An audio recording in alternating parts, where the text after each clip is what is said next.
I am. Test, test. No, they do not.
Okay, so make sure you sign in the back and pick up the handouts.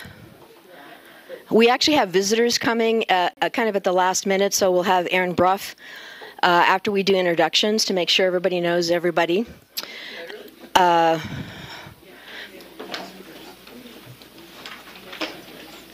then I'll tell you a little bit about the handouts. We're not going to really go over the handouts that are in the back. And I'll tell you the reason we've kind of organized it this way. Okay, so we're going to start in 3 minutes.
And then that actual plan. Come on, we gotta focus. I never had to keep going. Yeah.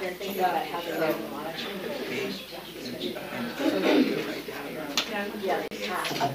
I think about him all the time. Yeah, he's graduated. I guess if they go back home and do junior high, you know, they have to get the numbers on their state assessment.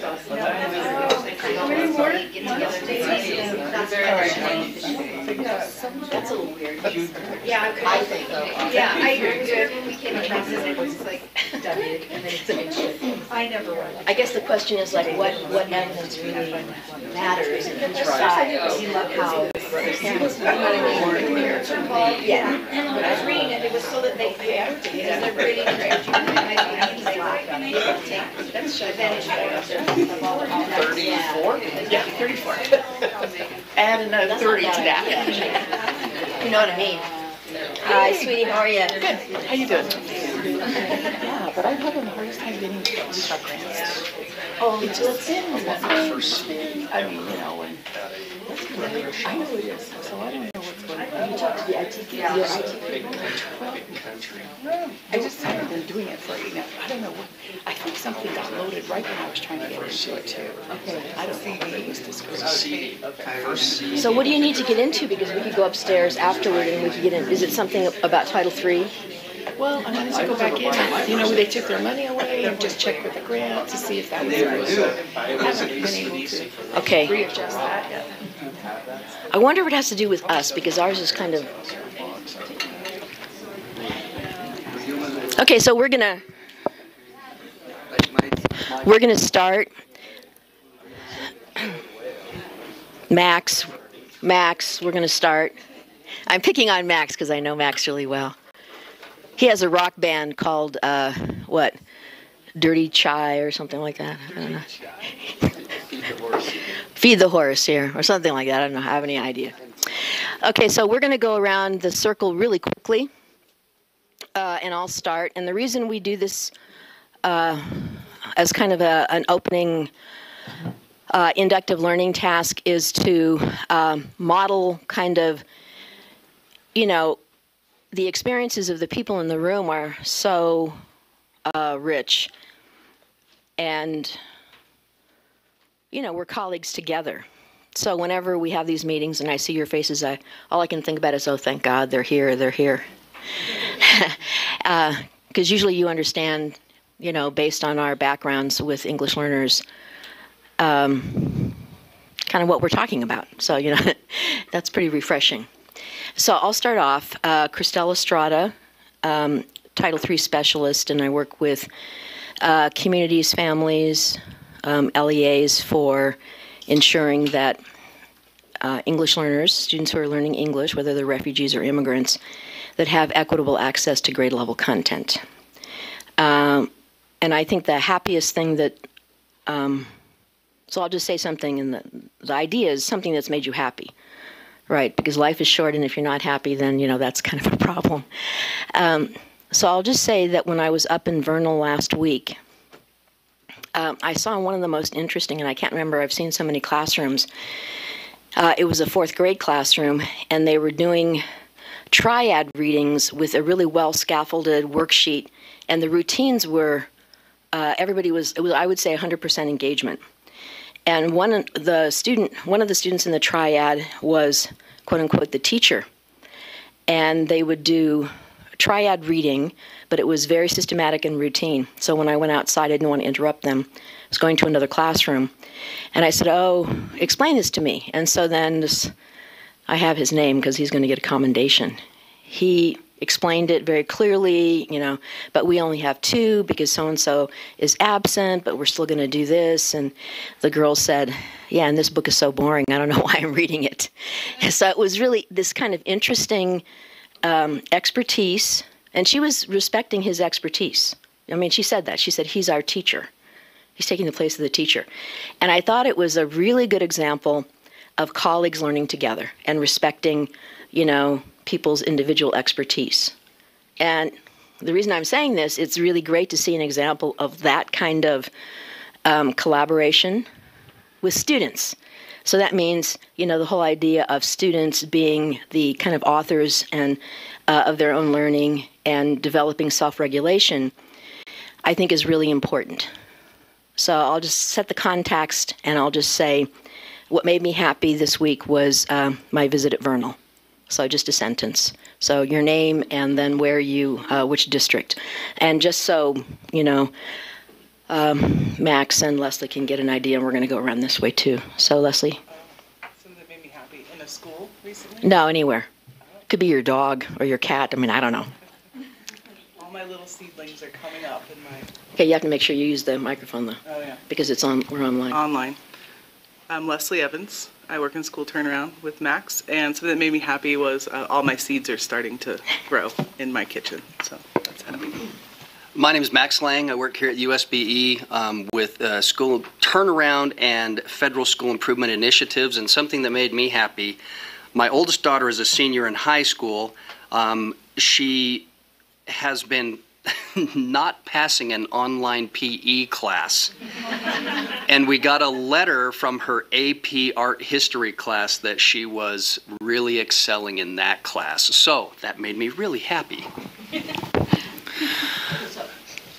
Aaron Bruff just came in, and he's going to do a brief overview, and then we'll finish up with, because Aaron has to kind of run to do something else. So I don't know if you know, Aaron, we're asking people's names and positions and what made them happy.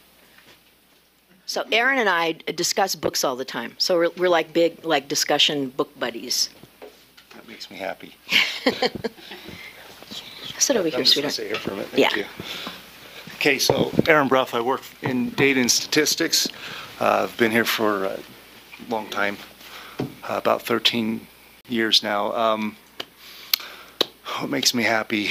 Getting up early in the morning in the snow and going out for a run and listening to a really good book. So I'm weird that way, but We compare lists of books, Yeah. constantly, and so when we bump into each So- other in the hall. So, yeah. there's been a lot of questions about getting down to the student level information when you look at the accountability system. I don't know how far you guys talked, but they just started. Obviously, there is the parent portal or the school report card currently that's available. It's designed with a purpose or with the audience saying this is for parents. We had lots of discussion saying, do we need to build one for the educator and for parents and put the whole thing together? And the answer was, well, that kind of kept creeping in.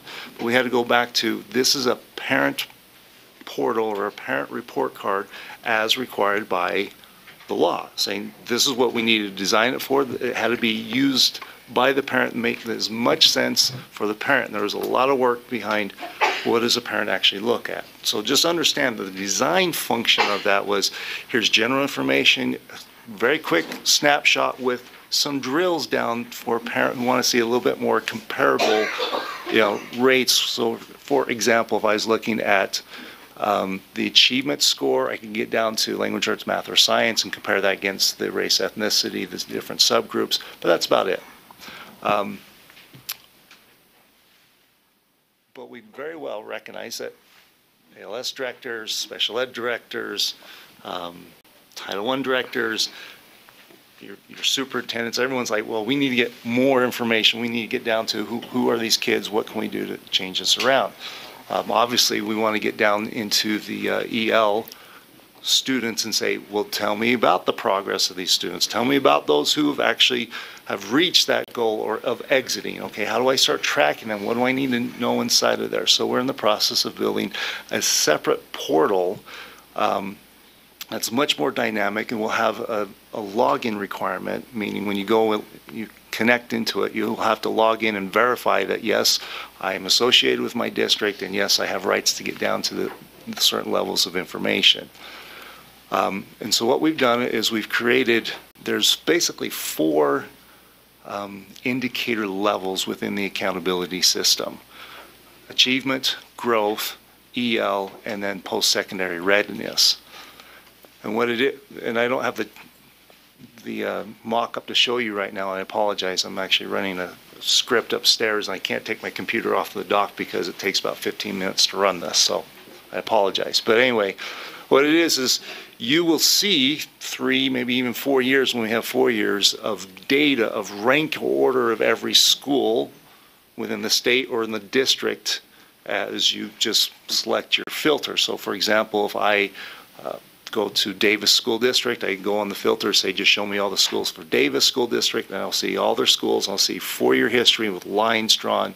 How do they correlate from year to year to year on the rank order that we've done for all those components? And then when you hover over one of those schools, it would show you down below, according to the year that you're hovering over, what are my scores for achievement, growth, post-secondary readiness if it's a high school, and my EL scores if it's big enough to show the EL scores. Then you would click on that indicator and it would take you deeper into it, where you say, now start showing me the student levels. So what I'm doing today is just simply letting you know I'm working with Christelle over the next probably month to really hammer out what are those detailed information that you need to see that is the most effective when you say, I need to see these students. When you start drilling down into that, what display do you need to see? What makes sense? What's helpful? What's not helpful? What's quick and easy to understand when you're viewing it, or what is way too complex, and let's not go down that road, if that makes sense. So as we start developing this, Christelle or myself or someone's going to be reaching out. We need about 4 to 5 testers to say, here's the data, this is what we're thinking looks right. And then we need your feedback saying, yes, this works, absolutely, we love it, or this is awful, change direction. Okay, before you start volunteering, the way we're going to do this is, on the back of your agenda, you always have a space. And so at the bottom where it says other questions or comments or concerns, you just say, our district wants to be, should we call it a pilot? Pilot. We'll call it a pilot for feedback on the design of the assessments, the data in which that you actually get in. So if you want, you could frame it this way. So this is one way to frame Go ahead. it. One way broadly to frame it is, what kind of information do I need for each English learner to design and support quality instruction at their grade level? Because here's the biggest issue. The biggest issue is that ELs are not getting access to grade level content. Okay, they're just not. I can just pretty much generalize that. In some rare instances, you see spectacular teaching. As I said before, you don't have to go to Finland to see spectacular teaching. We have spectacular teaching here. But the question is, how do you use that data Yeah. to upscale it, disseminate it, and ensure that it has an impact? So you'd frame it in that kind of context, right? And that's the question you would use. And so what kind of information do you need to ensure that every EL has access to grade level content? Very important point that she just said. Now, there's a navigation component to this, which is, as a district specialist or director or at a school level, what makes sense to see a lot of information at first that I can get down to that student. It's that navigation piece. What do I want to see at EL level, at an aggregate at a district or at a school that makes the most sense? And then from that point, how do I get very quickly to an individual student or a list of individual students? Let me give, for example, right now on the growth model. Growth is very complex because there's an index score, there's a growth score called an SGP, which can be aggregated at a teacher level. And then there's also a target score, which also can be aggregated either at teacher level or school level.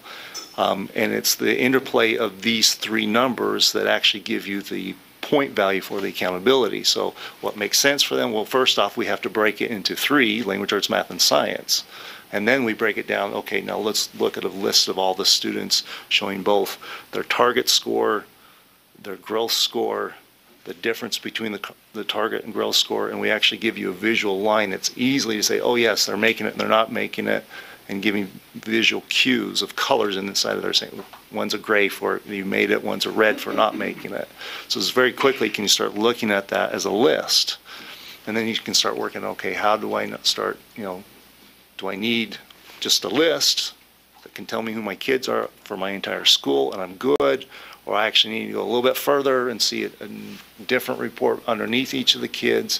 These are the things that we need to make sure is available and usable by everyone within the state. So the other question is, so what information do I need for what purpose? If you're thinking about braiding funds and reallocating and aligning resources, then you might need a different level of aggregated data in relationship to see patterns. You see what I'm saying? At either the elementary or the secondary. Including, if you look at patterns for identifying promising practices, you can't leave that out, right? That's the piece that's really important. If, you all don't know what's going on in the classrooms, then how can you all figure out how you're allocating funds to support principals so that what's happening in the classrooms makes a significant difference, so that when students reach middle school, they actually have a chance of a future by having quality instruction at the elementary. Because that transition from elementary to middle is a killer. And from middle school to high school, that's even almost tragic. So we have to think really systematically. So remember, what information do you need to make resource allocations decisions related to all these levels, and for what purpose? If you're trying to use data to make systems changes with your board members and with other people in the district, then you have to think really strategically about how you're going to do that. Okay. So what questions do you have for Aaron? Do you see what we're trying to do? We're trying to make data usable in relationship to building the LEA's capacity so that they can support schools, so that principals with teachers can maximize quality instruction for English learners instead of multiple interventions, lousy Tier 1 instruction, I'm just being blunt, and pulling kids out and making ELs the responsibility of a software program or a small group. Okay, so what do you need to really have quality Tier 1 instruction for students? So that's another question. That's why at the aggregate level it might be important, related to growth. Okay. What other questions? Yeah, Rhonda. We've learned that we need to work with with our special education. So I wondered if that's going to be, are we going to have an indicator that they are also EL and special education? They've been a great resource for us for just those particular students. Okay. If that's what you need, I need to know that, obviously, when you just kind of gave me that information. Okay. There are some interesting rules with special education and right to know. So those just have to be hammered out, worked out, and said, are we good with this? And if we are, then I can give you, access to the data. So we, just so you know, we do look very closely at the special ed, the EL, we look at the low income, but these are, if you will, protected classes. We don't just give that information out back to the teachers, because, know if a student is special ed, you really need to be a part of that IEP process. So yeah, Kim Fratto's in the back, and we're working really together. There's a new EL task force that I'll talk a little, well, maybe I won't talk about it, but I will talk about it just in general. But the issue related to dual services throughout the state is like a serious problem. So we actually do need that to support what happens at the LE level between the special ed department and the ALS department, because oftentimes, never the twain shall meet, and then that ends up being like really a nightmare, especially for families. I'm just telling you, when we have focus groups, this is the thing that in all the focus groups with parents they bring up. They bring up the issue of special education related to their student who's an English learner. So it is a big issue. It's doable. I just have to be very careful in making sure that I work with a special ed group. I also work with ALS group and say, okay, yep, this is viewable by who? Who can we show this to, that we're not violating rights of the student? So once that's hammered out, we give it to you. Thanks, Aaron. So, yes. When is this expected Okay. to go live? When is this website expected to go live? So I'm estimating about a 2-month period of rapid development. We're in the process right now of reaching out and getting some additional contractors come in here and help us finish it out. So that purchase request form is moving through the approval process right now. So as soon as that happens, then we can reach out and get the company coming here and start helping us build it. So once they hear it is an estimated about 2 months with them working with us that we be able to make and go live. So again, depending upon when certain lines can be signed by certain individuals, gives us the go date. So my hope is about a month and a half, we can bring a couple of you in and say, okay, this is what we're thinking, let's test it out kind of through the beta version. Are we getting exactly what makes sense? Is this easy to use? Does it make sense flowing down to it? And are you getting the correct data that you need? And then once we get that information signed off and the adjustments, programmed, put inside of there. So again, it'll probably be close to the end of the school year. But the idea is, get it up and ready so you can start looking at it. And as soon as the data are available for next year, or when I say next year, this current year school information with the WIDA exam inside of there, we can run the calculations. We'll get it out to you as fast as possible. But before then, hopefully, it's up and available. You can go into it. We can have the trainings behind it, using prior data. Say, okay, this is how you're going to look at it. As soon as it gets updated, we'll roll the new data into it, and then you can start working. So that's the process. Thank you. Hopefully 2.5 months.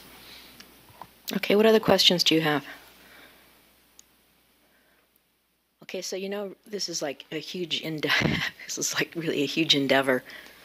And so working all together in relationship to focusing on student outcomes, I think is really, really important for so many reasons. When we have Leslie and Max talk about targeted school improvement, TSI, as well as the implications of that, the question always is, so how well are the adults working together to ensure that students have success? Really, that's really the point.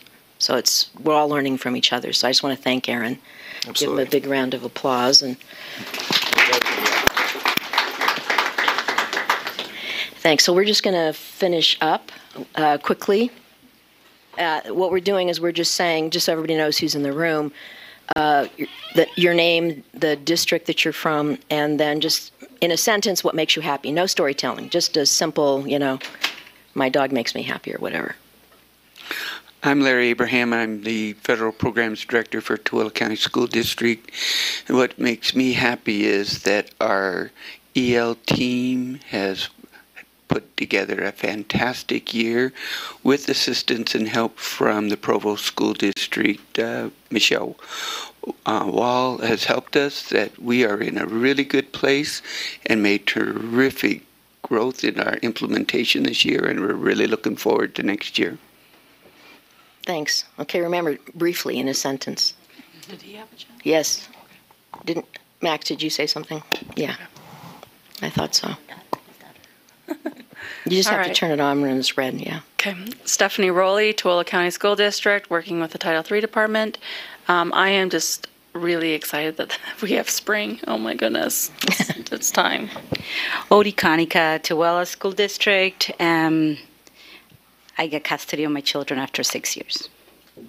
Congratulations. Matt Merkley, Antios Academy, EL director there. What makes me happy is I just got back from Virginia visiting my daughter and her family. Nice. Lourdes Robinson from American Leadership Academy, and what makes me happy is every morning have my group of ELs, first graders, that just make me laugh and smile every day. Paula Hall, Cache School District, and my family makes me happy. Julie Payne, also Cache School District, and I love that it's still sunny when I get out of work. Yeah. Beverly Herman, Canyon School District, and my new puppy Gus makes me happy. I'm Karen Sterling from Canyons, and my daughter makes me happy. I'm Peggy Patterson from Salt Lake City School District, and our district is really making systemic inroads in looking at ELs and other struggling students. Betty Jimenez, what makes me happy is my family, and also that our department is becoming very cohesive now. Dinah Scott, ESL Specialist at the Washington County School District, and my colleagues make me happy. Wade Menlo with Nebo School District, and seeing all of you, and especially my friend Max, makes me happy. Hi, Max. Ania Becerra from the Alpine School District. What makes me happy is that we'll be having spring break next week, so we're on vacation. Hi, my name is Sandra Jalovich-Motes, and I'm from Ogden School District, and what I'm really excited about is how our district is focusing all of our efforts and aligning all of our departments, and our principals and staffs are excitedly looking at student groups and drilling down, so we're excited for next year. I'm Michelle Eldridge from Provo School District, and I think the sunlight on my way home from work makes me really happy too. I'm Danelle Muir. I'm here representing the Access Committee, and what makes me happy is that the assessment department has agreed to translate the KEEP entry exam into Spanish. Hi, I'm Connie Ziegler, and I'm in Davis School District, and what makes me happy is planting the first flowers of spring. Bernardo VR with Davis School District. What makes me happy is being with my wife every day. I'm Robin Williams, Secondary Director for Murray School District, and I have a 16-year-old daughter who makes me happy. I'm Shelley Hayes. I work at APA with the Title III team. What makes me happy is I'm going to go to Italy at the end of June. I'm Deborah Bry. I'm from Jordan School District. I'm a teacher specialist. And one thing I really enjoy is that I have discovered a very large and useful professional learning network on Twitter of English language development professionals. Get on and try it out. It's amazing. Charlene Louie, Director of Educational Equity in Granite School District. I have happy thoughts today because 38 years ago I had one of my children, my daughter, Jessica. Birthday. Rhonda Bickmore, Ogden School District. I'm very happy because I'm going to be a grandma again. Marcia Davidson from C.S. Lewis Academy, and I have a pretty new grandbaby, my first one, so he makes me happy. Diane Nelson from C.S. Lewis Academy. My happy thing is my daughter is having a baby in October. It'll be our first grandbaby. Christy Wagner from Weber District, and this must be the baby row because I have twin grandbabies that are a week old, and they're just so much fun, boy and a girl. So. Okay, so I think we need to have something in the summer where you either bring your grandbabies or you know we have like pictures of grandbabies or something like that. Kim, we didn't get you, so yeah, but you have to say who you are. Some people might not know. I know you're famous. Hi, I'm Kim Fratto. No, I'm not. I'm Kim Fratto. I'm in special education. And what makes you happy, Kim? What makes me happy? Well, lots of things make me happy, but my kids make me happy. My son's getting married, and I'm so thrilled. So. Okay, great. Okay, so we changed the agenda a little bit because there are issues related to, I won't say mass confusion. I mean, I can say mass confusion. These are my buddies in federal programs about TSI, CSI, the indicators, you know, all of that kind of stuff. So I'm going to turn it over to them. Make sure that you write down anywhere you want on the handout. So you have a handout that they prepared for you as well. Any kinds of questions and clarifications. And I'll just say something just in general. I had a meeting. I spent some time with the curriculum directors because sometimes there is a gap between the curriculum department at LEAs and the ALS people. Not always, but oftentimes. And so when I was meeting with the curriculum people, I said, you know, of the 330 schools that were identified in TSI, 293 are identified because of the student group that are ELs. 20 of those schools are high schools, 49 of those schools are middle schools, and 126 of those schools are elementary schools. So, and I don't see that as, you know, oh, we should be horrified. I see it as this is a really strategic opportunity to begin to pay attention, right, and to work together in a really systematic way. And so we just need each other. So I don't see it as this negative, terrible, horrible thing. I just see it as this really, really important opportunity. So with that, we're going to turn it over to Max and Leslie. And make sure you write your questions down or however you guys want to do it. There it goes. You're on. Is it? Oh, okay, there we go. The old ones turned green. This is a different. So, thank you, Christelle. A couple of months ago, some of your districts received an actual phone call from Leslie and I and Dr. Rebecca Donaldson, who is the federal programs director, to notify districts or LEAs that there were schools that were identified in a category of state school improvement, or that they were identified in a category, a designation of federal school improvement. Just recently, a letter came out from, it came from Nora Lee. It was supposed to come from Deputy Superintendent Patty Norman to every school, every district superintendent, and every charter director in the state, notifying them of what this other category is called, Targeted Support and Improvement under ESSA. And as Christelle alluded, there are a large number of schools that were identified there. There were 330 schools. Schools will be identified every year. So there have been a list of notifications of schools designated in varying categories of school improvement.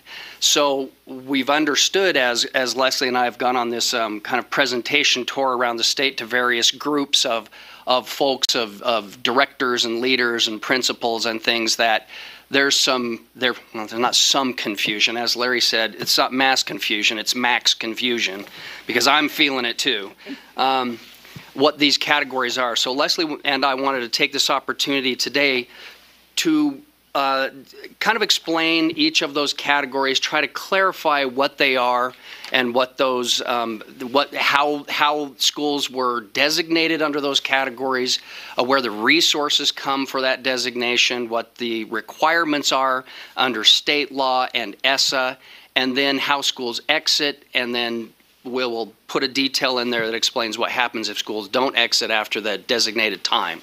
So in Utah, we operate two school improvement initiatives. There is a state initiative called the State School Turnaround and Leadership Development Act. That state initiative identifies schools every single year. Just recently, recently being this school year 18-19, we also identified a new category or new designations of school improvement under ESSA. When the previous version of the ESEA was out, Utah functioned on a flexibility function. We worked under a flexibility waiver that identified Title I schools for school improvement. They were in two categories, if you'll recall. One was priority, the other was focus, being the lowest 0 to 5% performing Title I schools, and then 6 to 10% Title I schools. And when the Elementary, Secondary, or Every Student Succeeds Act was passed replacing ESEA, our board took the opportunity as we were preparing our consolidated plan to try to unify state school turnaround and these separate designations under ESSA into a one, if you're identified for one or the other, that the processes and procedures going through those designations would be the same. That schools would not be double identified, so that if you're identified in state school turnaround, you would not again then be identified under ESSA for any of those designations of school improvement. So I'm going to walk through briefly state school turnaround. We'll talk about Title I comprehensive support and improvement, comprehensive support and improvement for low graduation rate, and then I'm going to turn the baton over to Leslie to go into a little bit more detail about that other category, targeted support and improvement, which again identifies schools specifically for student groups, and we'll go into details. So, State School Turnaround Leadership Development Act. The designation for this, again, this is a state designation. It takes the lowest 3% of all schools in the state. So a school is identified if they're in the lowest 3% on the state accountability system for 2 years consecutively.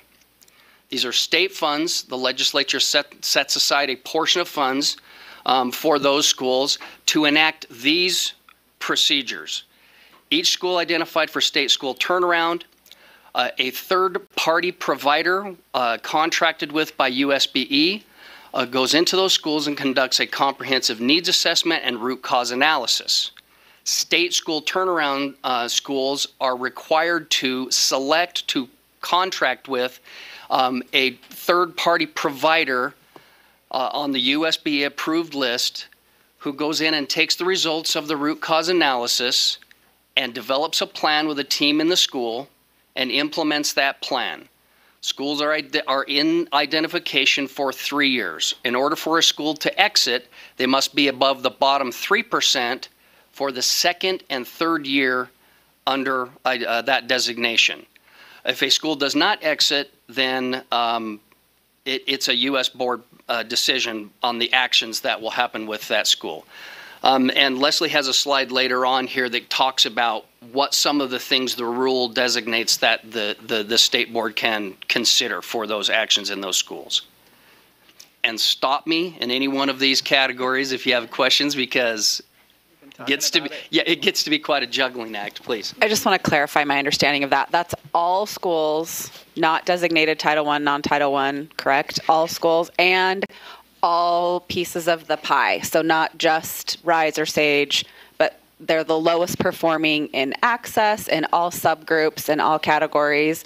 So I guess I'm just looking for the definition of lowest performing and clarifying the schools. They're the lowest once all schools in the state are run through the accountability system with those 4 indicators. They're the lowest in the rank order list as a whole school. Point and percentage So, in the state accountability system. Of what 4 indicators? Oh, of the new accountability system. Achievement, growth. Okay.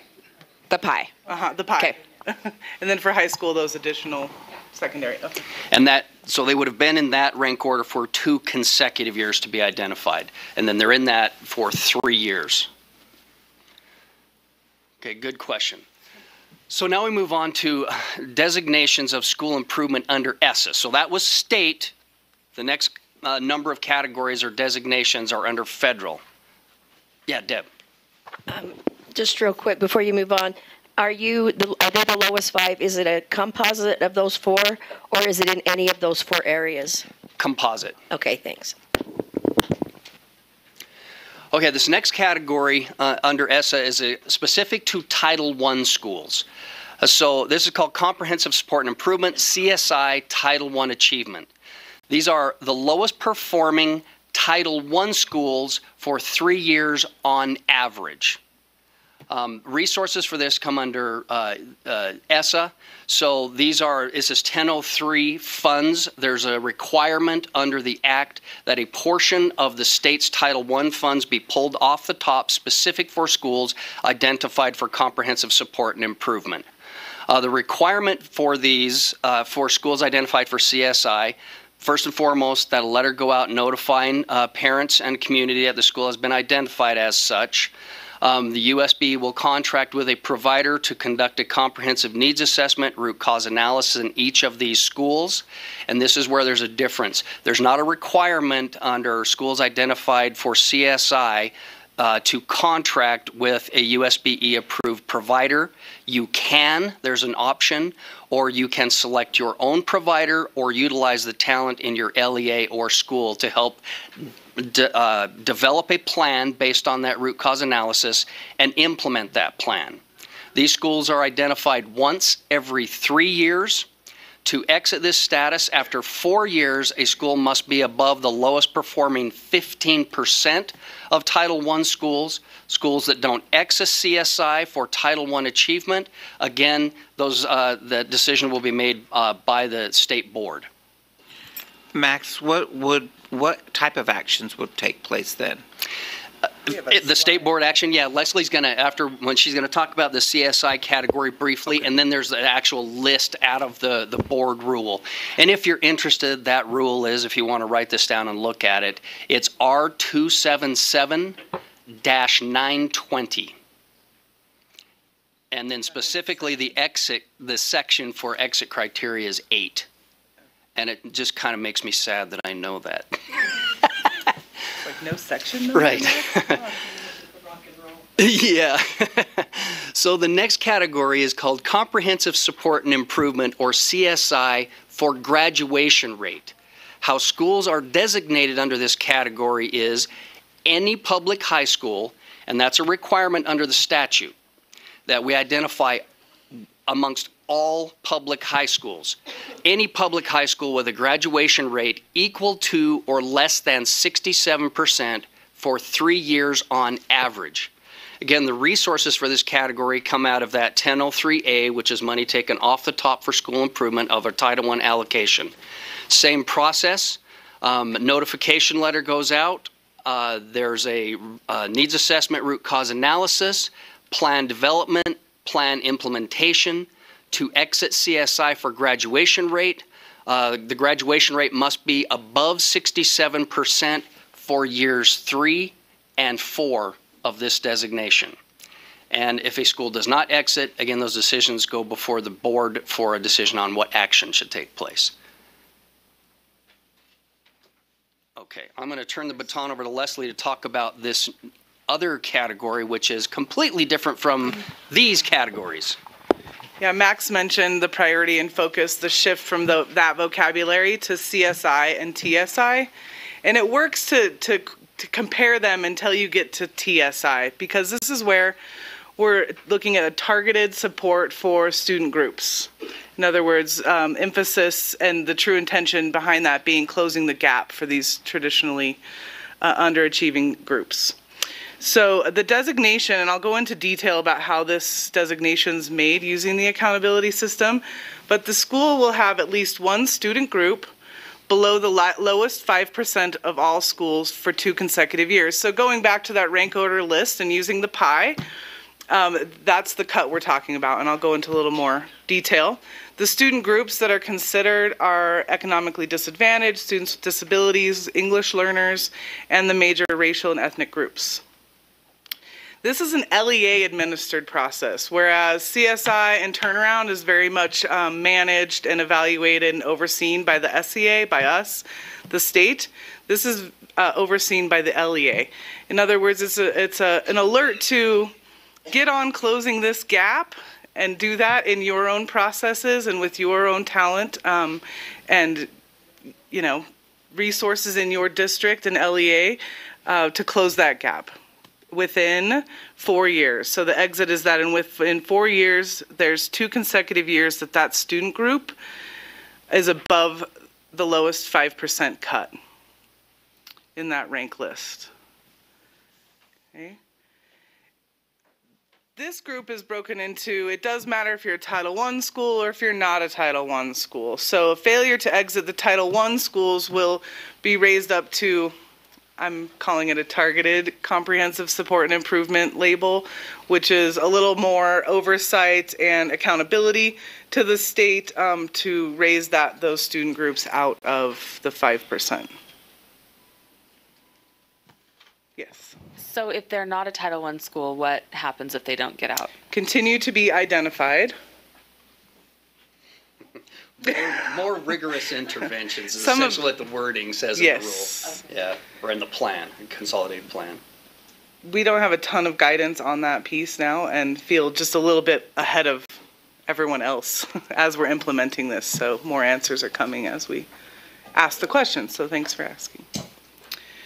Here are those, sorry, hello. Sorry. Yeah. This may not be a question you can answer. That's but okay. I'm worried about this. So what guides that 3% or 5%? It's almost saying, ooh, I'm happy I'm failing as a school district, but at least I'm not in the lowest 3% of failing. Oh, what guides the difference between the state 3% cut and the federal 5%? No, sorry. So let's just go with the 3%, for example. Okay, for turnaround, state school turnaround. For turnaround state school. There's other schools that are really not servicing ELs, for example, okay, or districts. But hey, I'm somewhat washing my hands because I'm still failing, but I'm not in the lowest 3%. So what guides that 3%? Why 3, not 20? That would be a question for the policymakers on the state turnaround. It's the law. And I know that, but what guides it? It's a budget? Is it? It's the law, and we'd have to talk to state legislators about that. All right. All right. So just so you know that nobody is left, no one's off the hook, if you want to say it that way. You can say it a different way, which I prefer. Which is we're all accountable for kids, that if you have an N size of 10 students, you're accountable. You're accountable, period. So that's the other issue, right? So we just have to be clear about the way in which policy is developed and then the implementation of that related to the work that we need to do. Okay. So these are some of the actions listed in that rule that Max mentioned. It's a little out of order in these slides because the board will determine actions on CSI schools, on turnaround schools, maybe far down the road with TSI schools. But we wanted to, because obviously this is a question that comes up a lot, these are the actual bullet points in the legislation of what the board may decide to do after an identification of not exiting, a state review panel making recommendations, etc. You'll see there are different actions for a district school and different actions for a charter school, but essentially personnel changes, looking at the governing board for charters, looking at the school boundaries, and then there's that take other action at the end of both. Okay.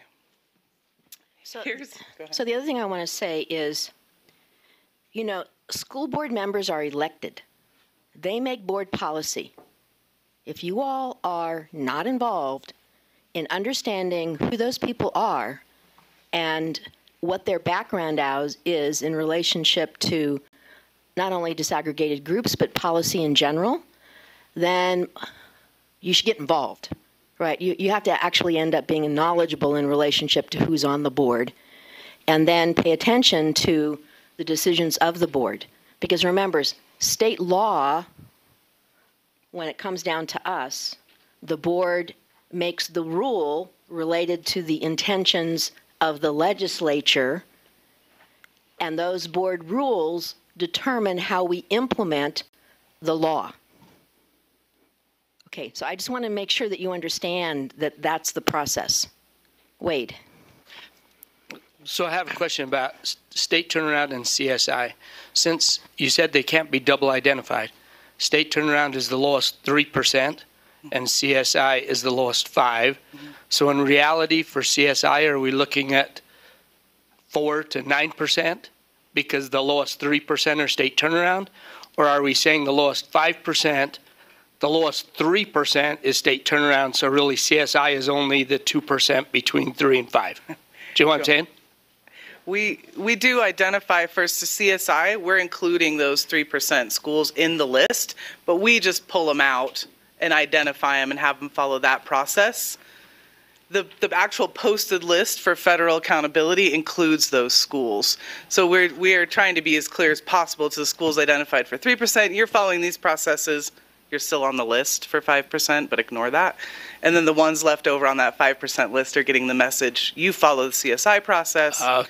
So CSI really is a true is the lowest 5%. Yeah. Well, except there's always Yeah. See. So yeah. So and the way Aaron, the way data and statistics run it, they run it first for the bottom 3% of all schools. If a school is identified in that bottom 3% for 2 consecutive years, so they're identified for state turnaround, so he again then runs the list for just Title I schools. So schools that are in the bottom 5% of Title I schools that have not been identified already for state turnaround are then identified for CSI Title I. And then, of course, the graduation rate's a totally separate piece. And CSI identification is 3 years on average, and state is 2 years consecutive. So we try to give the short and sweet, and then throw a there's couple all more the balls in the air, yeah, too. but yeah. And then does that mean I feel you, Bernardo. I know.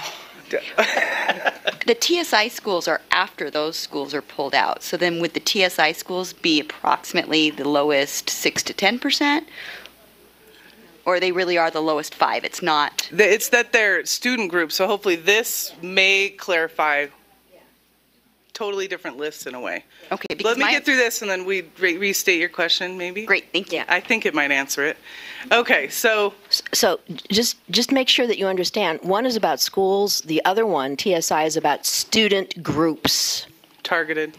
But my understanding was that if they were already on turnaround or CSI, then they weren't even part of TSI. So all those turnarounds and CSIs have already been taken out before we even start to talk about TSI. There's another yes but moment, because that list, the 330 schools on the TSI list that I'll give you a link to and hopefully you have seen, may very well identify schools that are in turnaround or are in CSI. And our message to them is you've been identified for this more comprehensive school improvement process, but please pay attention to the fact that your student group, you had some student groups that were in the lowest 5%. I see. So you take that into your data and you use So they that. can be there, but their focus isn't that. Yeah, Their in focus fact, is they have to be there. My understanding is that federally we have to identify all those schools and then we decide how they're served. Great, that Not answers just it. by magic. Thank you.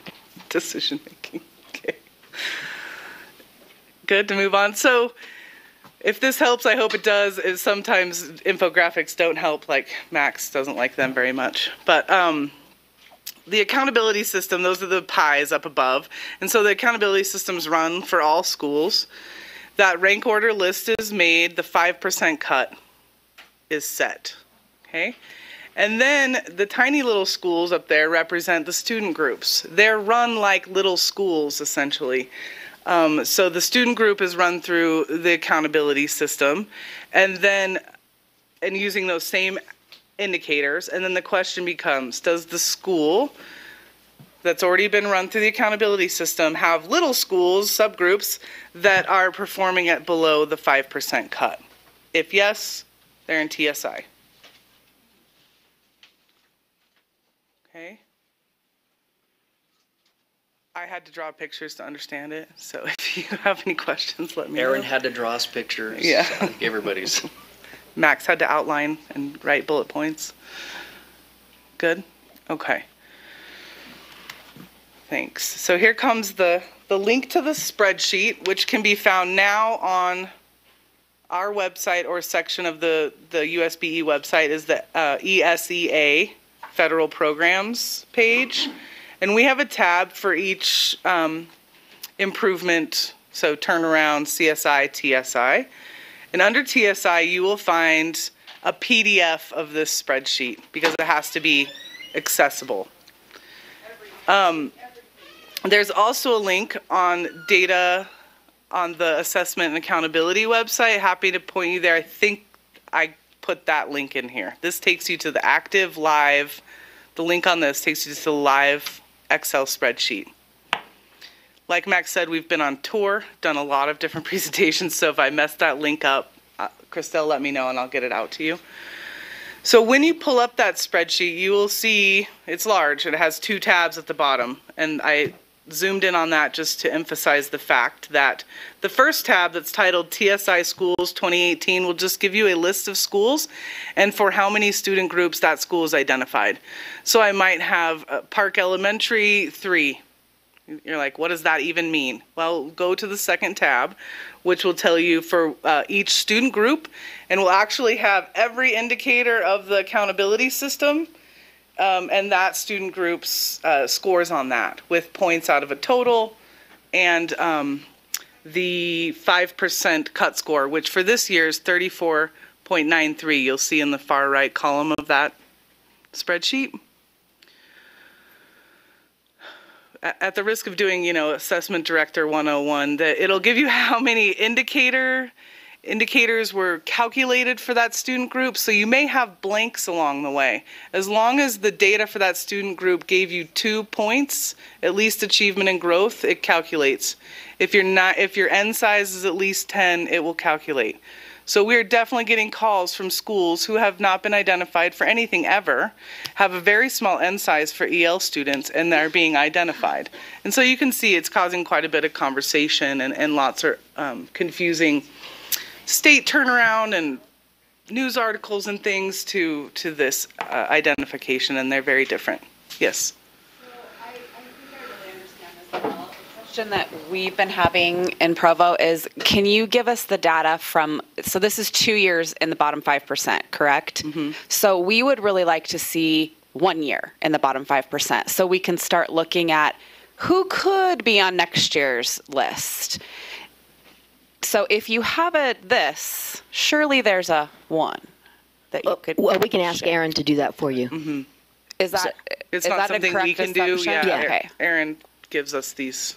Okay. Michelle, I'll talk to Aaron today about it. It just would be helpful to know before, like to just pre-target, I guess is what I'm saying. To know if I know, they're because, here and they fell here this past year. Sort of remember, like an it's alert 2 years. Yeah, and you're absolutely. already, Not just like, bah. You already finished with a year. I mean, so the 1 year I think is really important. So let me talk to Aaron about it, and I'll send something out to you by the end of the day. Yes. I was looking at our school's report for this, and I wasn't sure on all the codes. So I thought I could make sense of them, but that was just saying I think I made sense of it. So do you have those? Slide. I do have those. Thank you. And one thing we can do, Peggy, is on our web page, I'm not sure that we've put on there yet, but we sent a letter to every superintendent and every charter district director, and there is a breakdown on that letter of all those codes and what they correlate with in the student groups. Yeah, I mean, Yay, I think it makes a lot of sense if you just ignore the 7. Like after every race group, like Hispanic is HI7. Some people are like, what is HL7? Like, or 17. Okay, so one way to solve this is Leslie's going to send me that slide, and then I'll send it out to everybody, so everybody will have the codes, and you won't have to be confused. Definitely. Yeah. Definitely. Good driver. Okay. The TSI requirements, so remember this is an LEA-led process. You don't need to turn a plan into us. You don't need to really communicate with the SEA at all unless you have questions. So LEAs notify the schools. So that's why we sent out that letter to all superintendents and all charter directors. Because of the sheer size and number, 330 schools identified in the state, and then knowing they will be identified every single year, we feel this identification will certainly touch every LEA in the state, we think. So most of that was a heads up, but it's also that the LEA is required. We're required to notify LEAs. LEAs are required to notify their schools. No parent notification, like in past Title I identifications. There are in the ones Max talked about. So then the schools partner with stakeholders and establish a plan for each identified student group. So many schools are identified in that list for at least 2, and they're generally EL and SPED. And so the schools don't need to make 2 separate plans, but there certainly need to be actions for the 2 student groups included in the plan. Okay? The plans must include interventions that meet ESSA's evidence-based requirements. If you're not familiar with those, plenty on the web about it. Ask questions. I know we're right in the middle of running some sessions, so hopefully some of your colleagues have gone to some of those, but it's tiered. And for school improvement, schools need to use levels 1 through 3. So random controlled study is the highest level, quasi-experimental is the second, and the third is a promising practice? Yeah, correlational. Correlational. Again, it's an LEA run process, but there is that caveat that all interventions in these improvement plans should meet that requirement. You must have the TSI plans approved by the LEA, and by the LEA, we're taking that to mean your local boards. So, again, you're identifying the issue, proposing some interventions and data points, and then presenting that to the local board. And then the LEAs monitor the implementation. Super quick timeline. This is our identification year. Pretend like schools were identified in the fall, like they should be. And you can make faces and be upset, but that's how it is. Yep. Questions about TSI? I like the eye roll. I know, I'm sorry. It really adds a little drama to it, right? Right. Well, it's a frustrating message. I've been on the other side of the table as well, so. Yes, Karen? Our own comprehensive school improvement plan template, or will there be a separate template for this? Our message is you're welcome to use any of the tools and I forgot to mention the Utah Systems of Support Handbook, which I'll also attach to that email. Anyone's welcome to use those templates, or you're welcome to use any other template. Because again, we're not asking for that plan. There are no requirements to turn it into us. It's really an LEA, get ahead of any other identifications. It's kind of like a pre-CSI alert with statutory requirements. Oh, hi. When does the plan have to be approved by the board? Is there a due date at this point? Yeah, by my board. It just says before implementation. So before next school year starts? That would be best case scenario. Okay, thank you. Yeah, really good question. Mm-hmm.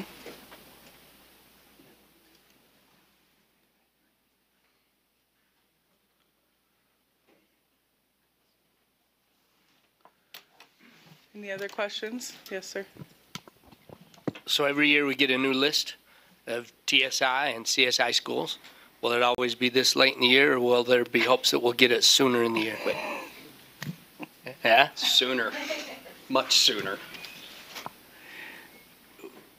Yeah, this is kind of a magical year for that. It's a new state accountability system, designations. I mean, even I think your data came out really late. There was a new science test that was implemented, and they had to, test it and vet it and all those kinds of things. So everything was delayed this year. So next year, fall. And a required report card. I mean, that's pretty clear. So, and it goes back to the capacity of our IT department. Anne Michelle was buried, not literally, but she was actually buried downstairs in the IT room for months, trying to figure out the calculations. So we're hoping, that we've overcome that, and especially with your feedback based on the dashboard, now that we have the calculations, then you'll actually have more access to more relevant data in relationship to the work that you want to do. Question? Yes, just as we've been drilling down trying to identify who these students are, it appears to us that students are identified as ELs in those first 4 years of exit. Is that correct as well? For example, when we looked on Data Gateway, we have a school that showed they had 54 ELs, but it's a 2 grade level school that didn't have 54 that were currently being served. What we found is they had 54 students that were being served or were in those first 4 years of monitoring. So we found that everyone from the year, I think, 2014 to current were being included. Is that the cutoff? Is that how that's being You mean exited students? I mean, yes, final exit. So. Okay. Well, those aren't counted into the calculations. The only kids that are counted in the calculations are English learners who haven't been redesignated. So what we found when we looked, and maybe it's something I need to talk about later, there's the chart that shows this is what your N size is. And when we looked at the N size, and I realized, wow, that number is significantly higher than we have identified, our assessment director went back and looked at every individual student and said, oh, that number matches this. So we found that they weren't coming off until, like, our 2014s were being included in the 2018 year. Then your assessment director has to go to the assessment director here and talk about that issue related to the way in which the IT people identify. That's the issue, because we really can't do anything. Okay. But if like nothing happens, then you should actually cut. So CCS. So I guess my main question was, is that what was supposed to be the intent? So it sounds like there's some confusion about what the identification is for an EL. Well, no. Yeah, and I haven't found that in working with individual schools who have called. So no, that there's might no, be an anomaly. Yeah, I think it is. There's no confusion about who should be considered an EL or not. So are they only an EL until they reach proficiency, or is it They're when they only do an final EL exit? when they meet the 5 composite score on WIDA. All right, so it's not the 4 years of final exit. You've reached a 5, and the former ELs aren't listed in this then. Right. Okay, great. Because you're not designated, you're not identified as an EL That's anymore. why it confused us, and we were trying to work through it. So we thought maybe the state was looking at those first 4 monitor years. Okay, thank you. Okay, don't get confused about 4 years. I mean, it has nothing to do with the 4 years, right? Because they've exited. Correct. That's why we were confused too. So thank you. I read in the technical handbook, level 5s and 6 who are still being monitored count in that they are still ELs. They're still counted. Because they're not really exited, they're being monitored, and the technical handbook explains that level 5. The technical manual. They also talk about how that actually should help your system because those kids should be performing really high. They're not ELs aren't taken out of that until they're actually exited. That is right. So after the 4. Thank you. I'm glad someone read the technical manual. Nerds are good. But they're great questions because they're things, I mean, this is the first year that this has been done. This is all new territory for us. So as questions come up, we want to document them because we would need to take these questions to assessment director and Aaron. Okay. Whoa. Sorry. Jim. The reason we dove nobody into hears that you technical handbook online. is because we were trying to do the same thing, like who are these kids we're talking about? And what we found with our TSI populations, it's not our low 1s and 2s who are not performing or growing.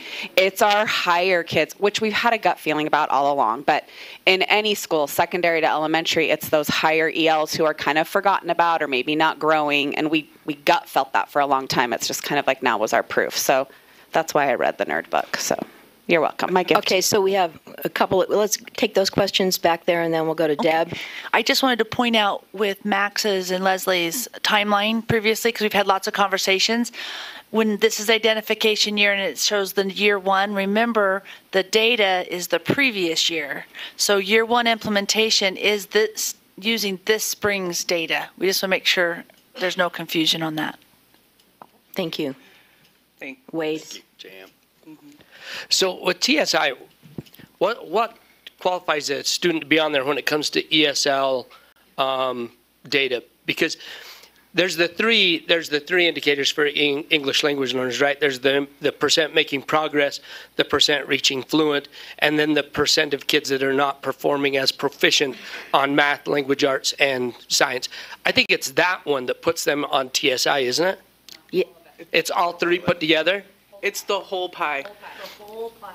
Everywhere EL falls in the pie is where it is. But if you look at the pie on the school report card, and it shows your ELs, and it shows whether they're typical or commendable, on that one, it only lists the first two. It doesn't say anything about the percent of kids that are performing on... But that's the report card, right? If you look at the report card, it actually has, it's based on WIDA. That's why people got confused, because it's on those two other indicators.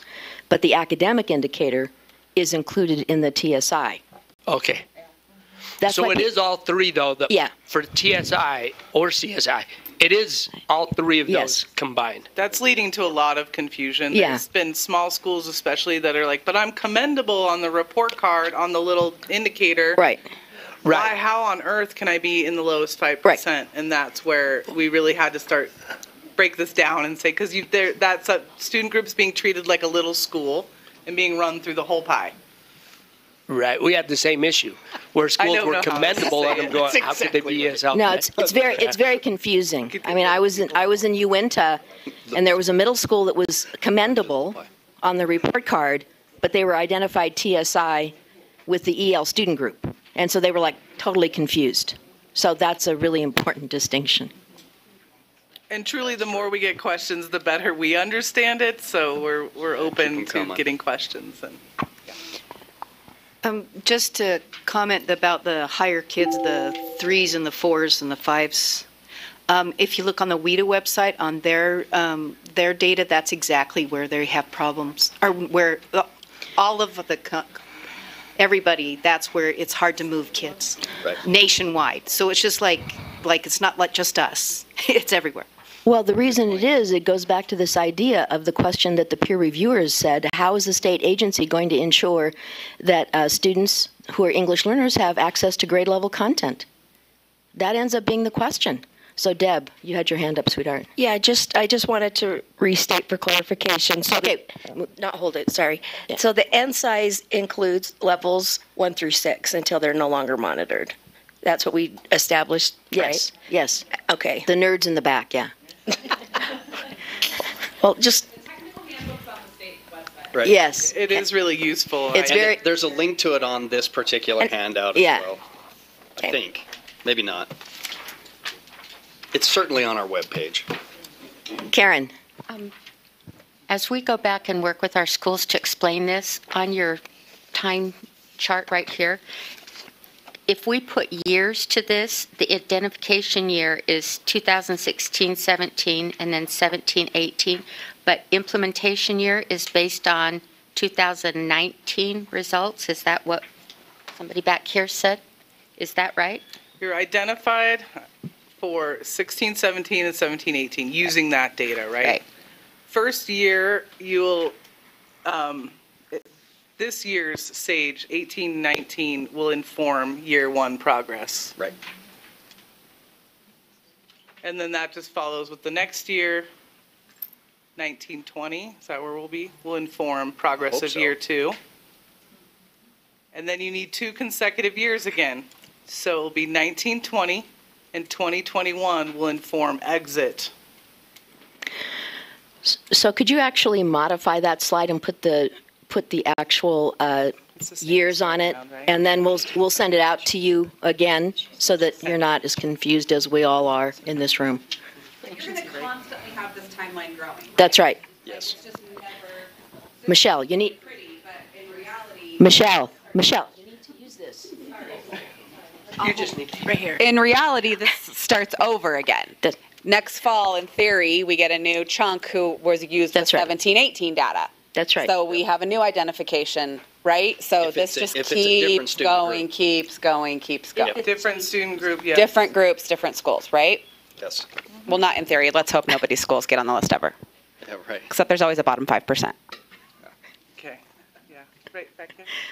So, to clarify, when you just said that on the timeline, you said that was SAGE, but isn't that also WIDA? If all pieces of the pie they're running through that, it's also their language To the extent proficiency? that it informs that piece, that indicator. Okay, so it is WIDA Access and SAGE, all of it. We could start right at 16, 17, No changes, just think of them as a little school, and it's the same, to me, that helps, I don't know. Same accountability system, same indicators, same data points, thresholds. Besides the fact that you realize there's going to be a huge issue related to SAGE doesn't exist anymore and it's going to be RISE. So you realize that the way in which it's aligned to identify growth in two different systems, you realize it's the same thing that happened with WIDA when they recalibrated and they said don't consider the rest of this. So I don't want to make it more complicated than it is, but we just have to expect that it's going to be complicated when decisions are made related to assessment that impact our students, right? Yes. Okay, so Sorry, I didn't call your name. Do you want to say your name, sweetheart? it's Paula. Paula. Cash. So if we were identified based on 16, 17, and 17, 18, we haven't created our needs assessment, our comprehensive needs assessment. We haven't created our plan yet because that's going to happen, right? And we're implementing the plan in 1920. We're really skipping a year, right? Or is year one this year that we didn't know about it until just a few weeks ago? That's the really unfortunate That's the reality. That's the problem. That's the So we're problem. being expected to be out of this without a plan, without knowing. That's the problem. Got it. That's reality. Just okay, so what can I say? That's validated. Yeah, it's frustrating. Okay, there was questions over here. Though. Yeah, there are other questions. I'll let Christelle man that. Yeah. Okay. So, in theory, like our school was identified in 2 subgroups. In theory, we could start this process, and then next year, if we could possibly be identified in a different subgroup and have a whole separate next 4 years plan. So this is per subgroup, and this could be an ongoing thing for the bottom 5% in each subgroup. That was made very clear to us yesterday. Okay, thank you. And remember, it's student group because the underlying assumption is they're not sub, right? So it's just it's student group. Okay. Question.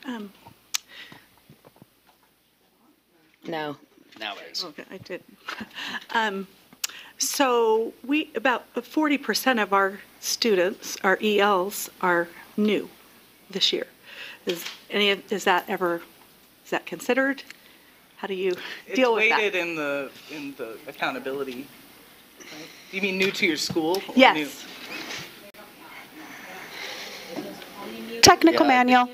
Technical manual. The pie that I keep talking about, the EL portion of that, where they're in growth or proficiency and growth, right, and even in access. So in the access piece of the pie, the access assessment, they have to have 2 years of access testing in the state of Utah, access to access. So they won't count there.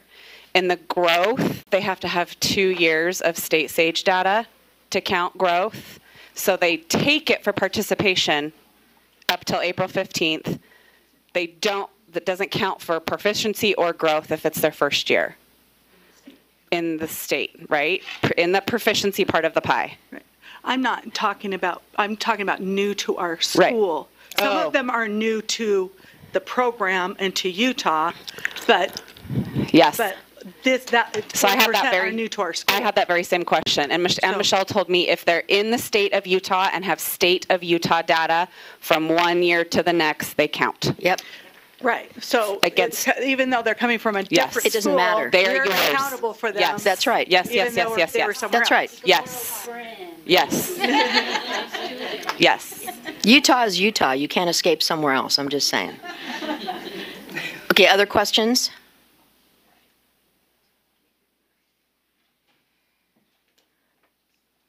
So usually you have more questions than this. They're up here to be stumped. Oh, we're stumped always. They're stumped. They're not stunted, but they're stumped. You're perpetually Karen. stumped. This is a question going back to CSI schools. When will we be notified about the state vendor that's coming in to do appraisals? That's a really good question. So, yeah. So there is a preliminary list identified. We know there are 33 schools identified for CSI, and that action has to take place before the end of school year this year. So there will most likely be multiple providers doing that work, but we should have the specific list within the next couple of days. Now, mind you, those, yes, those, so there has to be a communication from purchasing and contracts to those providers. They have to accept the contract. The contracts have to go on the consent calendar before the board and be approved. The next board meeting is next Thursday. So we would know, and we're on. So once that contract's through, then we can start saying who they are and contacting them. Sorry. It's on now. Will the state assign a provider to a school to do the appraisal, or will there be that opportunity like there was previously for schools to select one? Just for timing purposes, the state will select. Okay. So they're going to do this appraisal this spring while we're doing SAGE testing or RISE testing and doing an evaluation of the school, even though many of those teachers and staff won't be there next year. Yes. And when does this plan have to be done? So the needs assessment, root cause analysis has to be completed before the end of the school year. The plans actually have to be developed, approved by the local board, and approved by the state board before the beginning of school year for implementation. Now, we understand the rush, we understand the urgency, and we understand that we've had conversations. I think we discussed this with JM quite at length at one of our meetings, that it may occur that you have a plan that has not been technically approved that you are implementing. It may happen, but that's the timeline. And we have to reward. And when will they know what kind of funding they have? Because really they'll be developing their plan over summer when teachers are off contract. So we've gotten notice that there are, because we had to pull funds off the top, we're required off of our Title I allocation for school improvement. We did not identify any schools for the last couple of years, so there is still that money out there. There are some expiring funds that we are making available for use over the summer to all 33 of the schools identified. Those are TSI? They're CSI. CSI. Good question, though. And that application is making its way into Utah grants. LEAs will be notified, but we are going to send out individual emails to everyone who attended the CSI meetings last week. Plus to be the very schools. clear what that application is Right. and what it looks like. So I guess that was to say that you'll have some money to start this process, especially small LEAs that need money to possibly contract with a lawyer to write up contracts and things like that. Well aware of that. If that's what you choose to do. Right. Deb, are there funds for TSI? There are not currently funds for TSI. So the LEAs bear the burden of that funding for TSIs, but there is that same pool of funding for CSIs. There will be continuing funding for CSI schools. We don't have the means to fund all of the TSI schools. However, we are pursuing opportunities for additional technical assistance moving through the process. Okay, thank you. Yes. So, as a TSI school, if we, on year 3, don't make the data, we don't make the improvement, will we then, at the end of that year 3, be identified as a CSI school? Because we'd have to have 2 years of meeting, making it out of that area. And then, or at the end of the 4th year, when would we be identified as a CSI school if we didn't make the growth, I guess is my question. After the 4th year. So even if we're in we don't make it for year 3, we still have 1 more year, even though we won't make it? It has to be consecutive. Yeah, Right. it'd have to be consecutive years. So at that point, we would be identified after the 3rd year, technically. Technically, yes, but the identification for CSI wouldn't come out until after the 4th year. Okay. Now, there is what's written in the consolidated plan, the language that we're adhering to, and then there are the technical conversations with data and statistics on what that looks like going forward. So it's something we're still working out details for, but technically you're correct. So if we made it the 4th year, is there any kind of an appeal process that we could say, hey, we're now on the right track, can we have one more year? Is there an extension, or are we, even though we've made it, we're now a CSI? Maybe, but it's not in place yet. Okay. All right, thank you. Depends if you're Title I or not. Furthering conversations, yeah. And I'm assuming just from this question that you're a Title I school. Okay.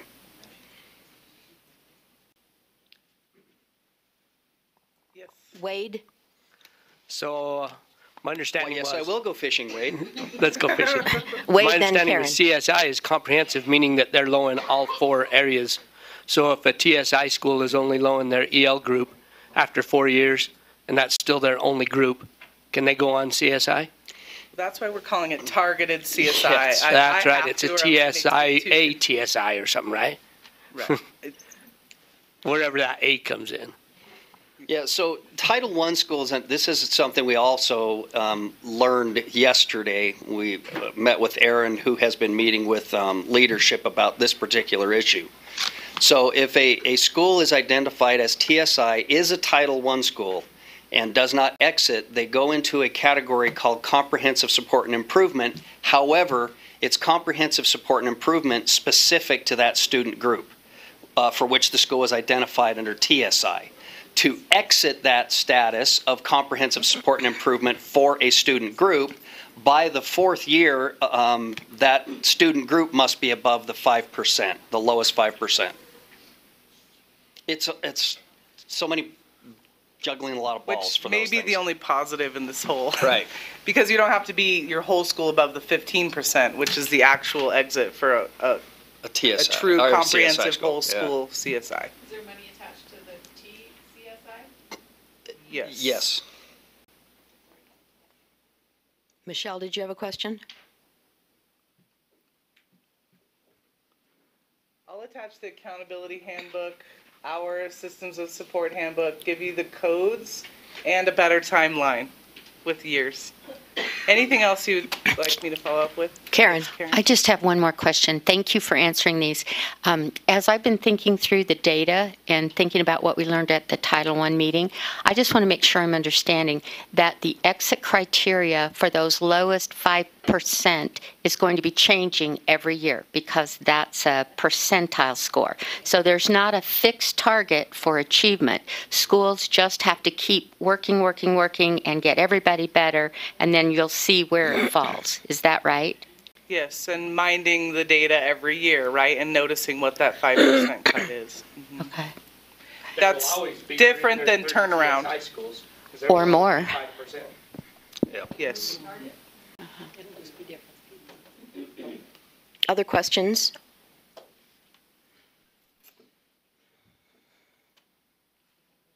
See, isn't this a great group? Yeah, absolutely. Yeah. We'll come back anytime. They're actually relieved that you ask such great questions. Yes. I mean, it does make a significant difference when people are so committed in, not to mention the readers of manuals. But the kind of concerns that you have, are really critical. And so questions that you ask, help all of us get much clearer. So we're going to take just a kind of a stand-up break, but I have blue cards here and blue cards in the back. If there are other questions related to other issues when we go through the agenda, you should feel free to write them on here, and then at the end we'll look at them. I'm actually not in the same row of cubicles that Max and Leslie are, but I'm a frequent visitor over there to clarify, and they're an amazing support, and they're doing really challenging work based on the difficulty and the sensitivity in relationship to, trying to communicate in a way that, is clear, even though, every week there are changes. And so they've been really spectacular colleagues, and I really admire them a lot. So let's thank them in the ALS way. Okay, so 5-minute stand-up break. You're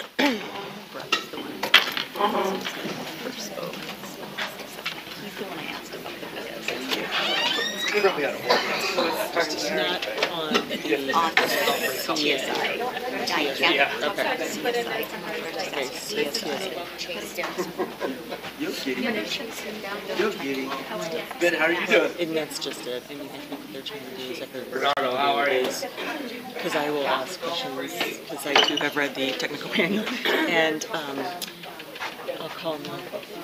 And I'm like, okay, I can deal with that. I just want to make sure that if the information's out there, that I want to have it. Okay, great. I never heard anything yet.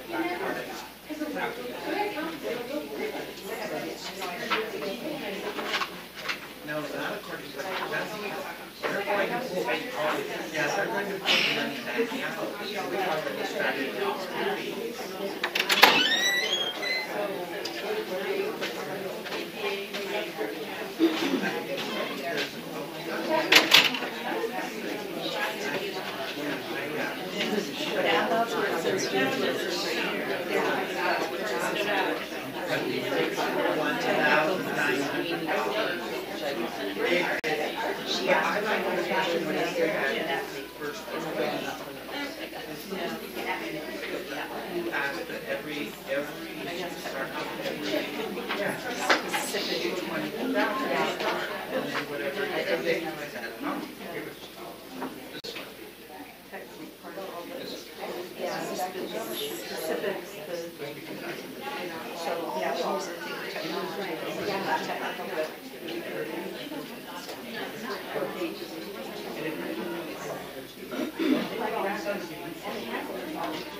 And spread it so that like charter schools are we should get around set up already the spread so we should go to 100 for other schools. We should have more in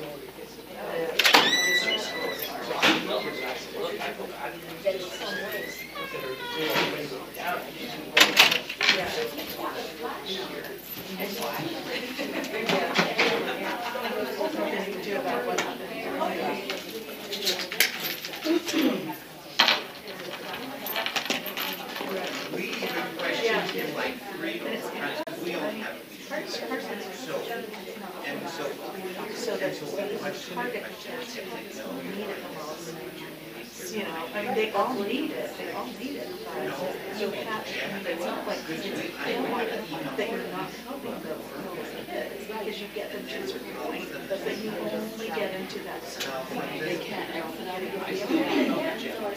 But they will.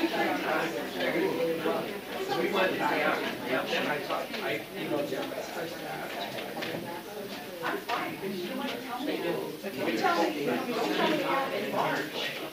She gave me those cards. Did she take them? Oh, okay. Oh, absolutely. There's tons more.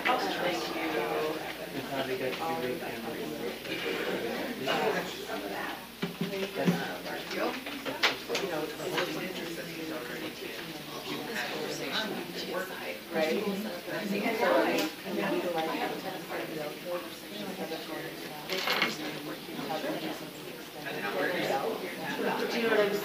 Yeah, right. I mean, yeah. But then again,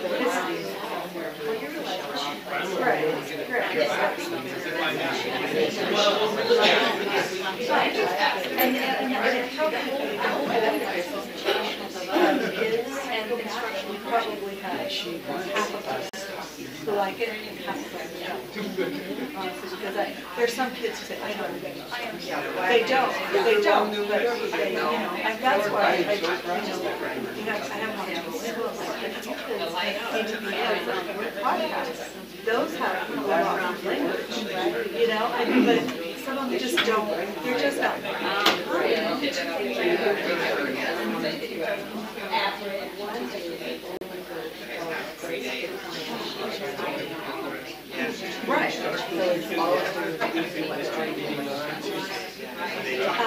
So I wasn't sure. So you're saying Duolingo for learning English?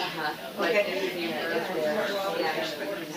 Yeah, well, okay, I have 2 kids doing that, and that is just fine, which is very helpful.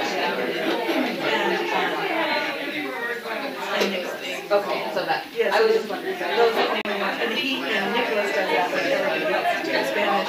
And in my class, he does English. I said, so my one is,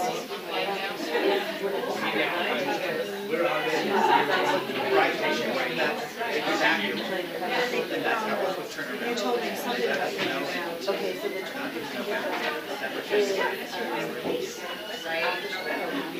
and it's also so okay. Have some of those, but in our application, is one of the yeah. So we can use some of those markers, which I actually yeah. Yeah. Right.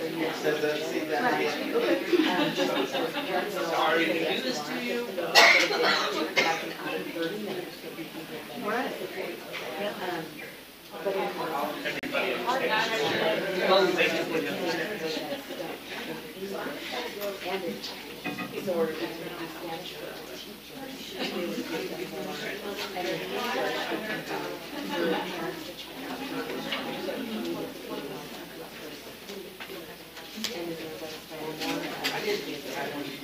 like, do you know what I'm saying? Yeah. Yeah. I mean, I'm familiar with Rosetta stuff. What I don't know about Rosetta started with doubt. Just like really doubt academic. It is.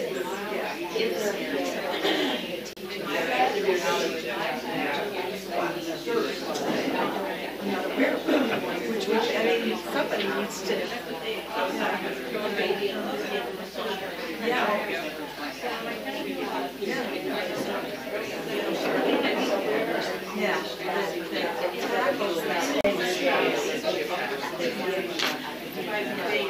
mean, I know Imagine Learning incorporates it, but it's specifically for elementary schools, and you know how much math language is incorporated in that. I don't know, and you know,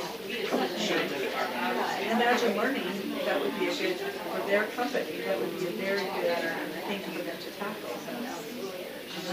Yeah, I actually knew the first one.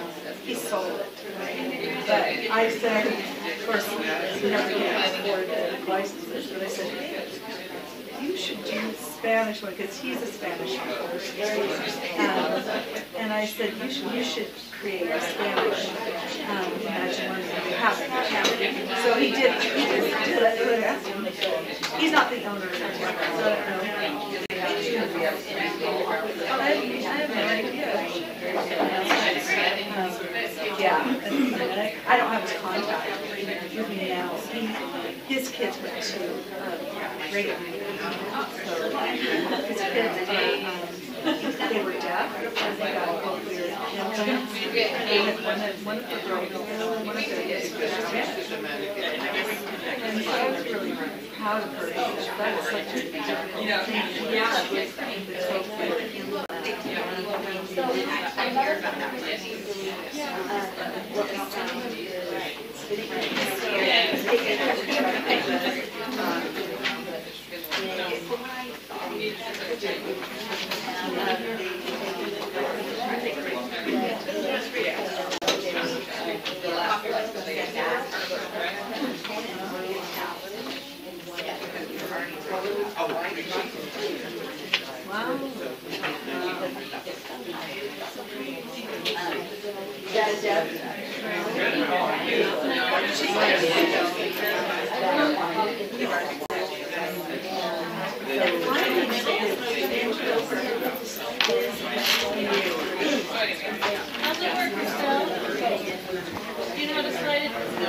I don't know, but you know what?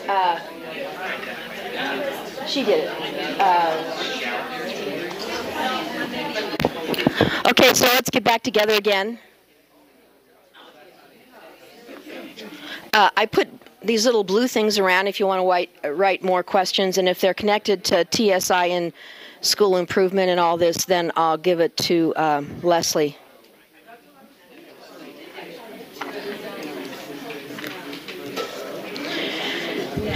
Okay, so now let's look at the agenda.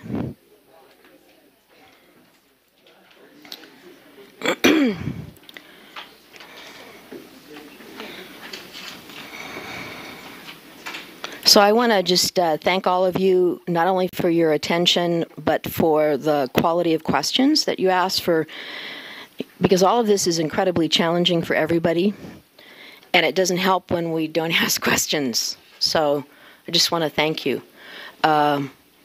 You know, the critical questions as well as, and I mean this is in a really critical, not like, you know, negative. I mean it like crucial. These questions are critical to clarify, you know, the kind of work that we're doing with our LEAs in our schools, and so these things are really important. And now we know, we'll send a link out to the technical manuals as well, and then the handbook for rapid school turnaround that all the work is being designed around. Two of the indicators for rapid school turnaround is school culture and leadership. And some of the Title I distinguished schools and people who are also involved in Title I know that one of the critical issues is the culture of the actual school environment, if it's welcoming and responsive, and their relationships that are being built within the school, and it connects to families and communities and parents in a language they understand. So I'm just reminding you of a civil rights obligation, right? So in a language that they understand, no matter what that language is. Okay, so here's on your agenda is 2.0, where it says a youth interpreter training program. So this is an amazing partnership between Granite Technical Institute, Edwin, he actually works at Granite Institute to do medical translation services with so that kids can be skilled translators in the field of medicine. And so now and this was written in ESSA, a career pathway for students who speak another language to become skillful in interpreting as a career pathway to a paid position for interpreting for language services.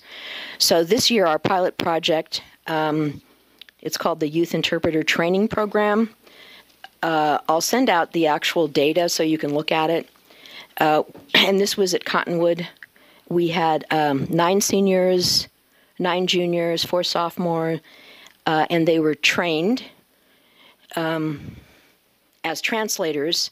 And then they went down to elementary schools during parent-teacher conferences.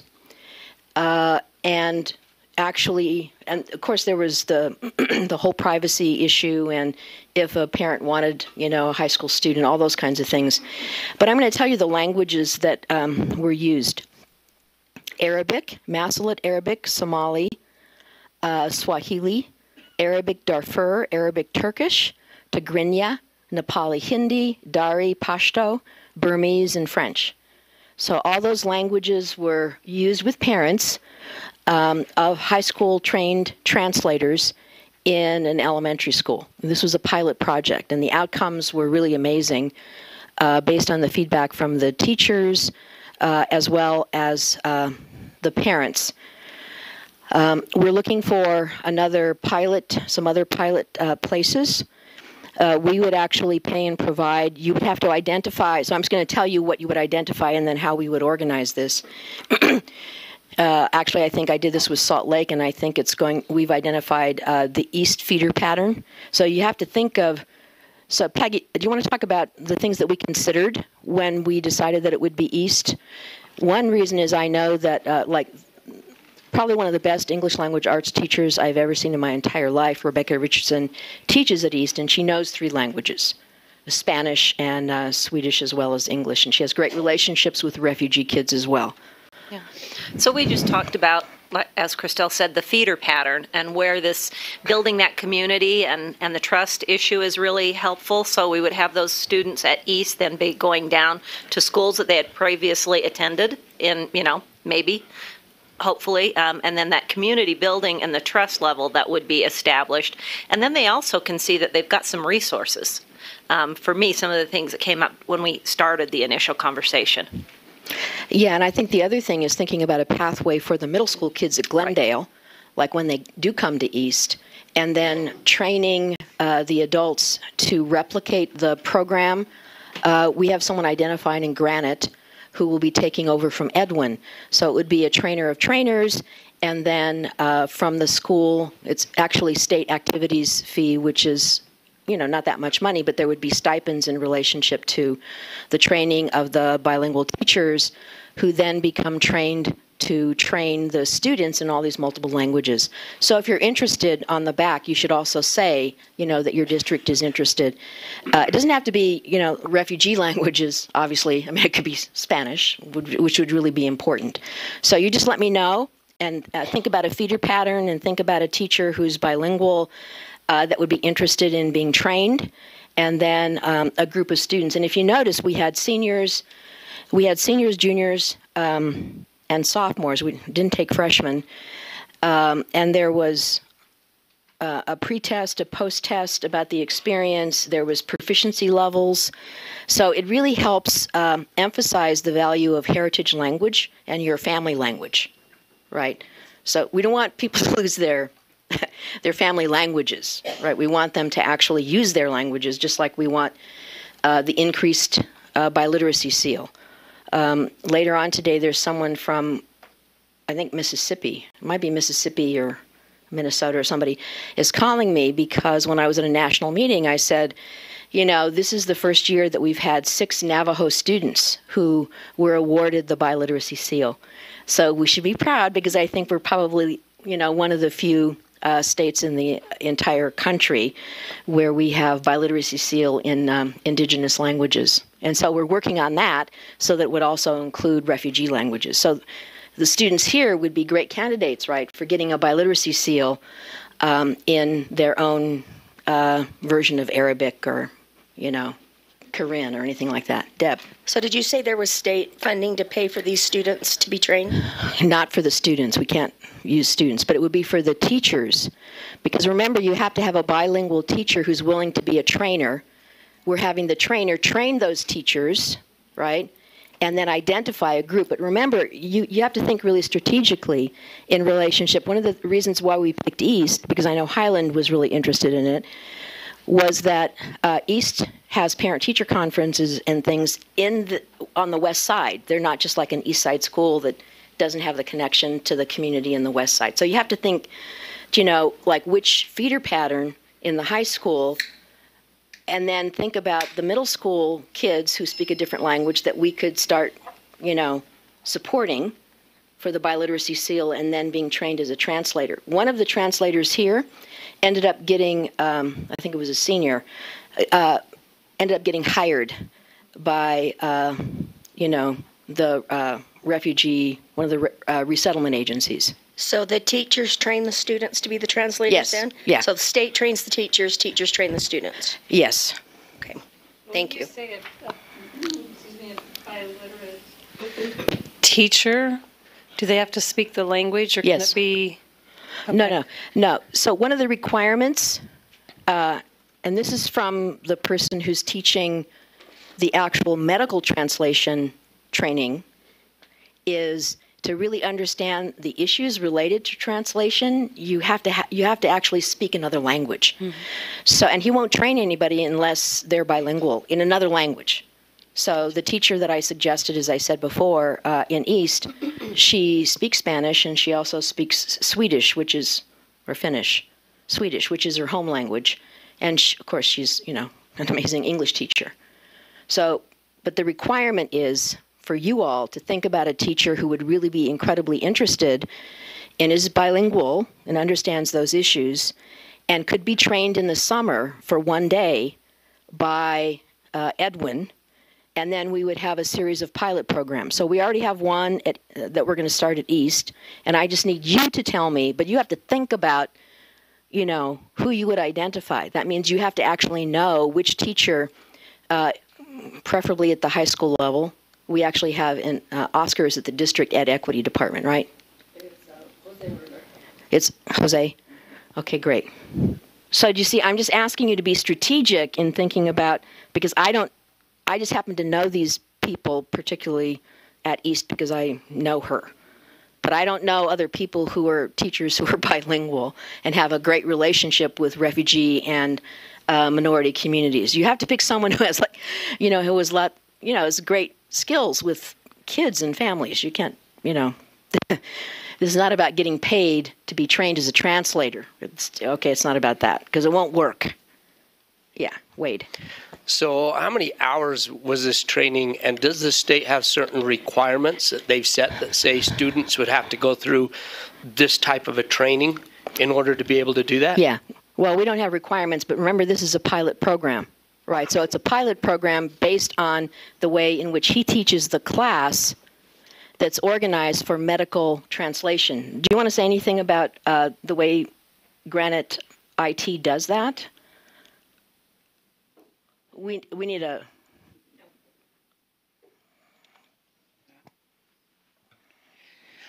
So when Edwin did the class with the students, it really was like the group of students spent one full day with him going over the basic curriculum that he had outlined. But because the students are also in the schools, then during the week when they were in their specific classroom with, in this case, with that one, we call it New Americans class, they would revisit that and talk about it. So there was ongoing. So that, but we needed to have that full day with them to at least begin the foundational piece. And so then the students went out to SCP conferences. They signed an agreement and everything similar to what like Latinos in Action might use as well, when the students become interpreters in non-confidential settings. And so the students had the experience to do that. And of course, it took work on the part of the district to make sure that we could get the students to the schools. And so strategically for this first time, we made sure the students were in close proximity, or they were at their neighborhood schools, et cetera. But we had some phenomenal results. The students loved it, and it really helps us to even promote more of this seal of biliteracy. Yeah, so here's some observations that one teacher said. I was able to sign up a parent for a food pantry. Apparently the family really needed it. I guess somehow they didn't even know about the information that was sent home. Another teacher said, the translator had good control, the use of gestures, very professional. The teacher said she usually gets nervous when parents speak different languages, but this time was completely different. The translator had good group handling because it was a parent with 3 children.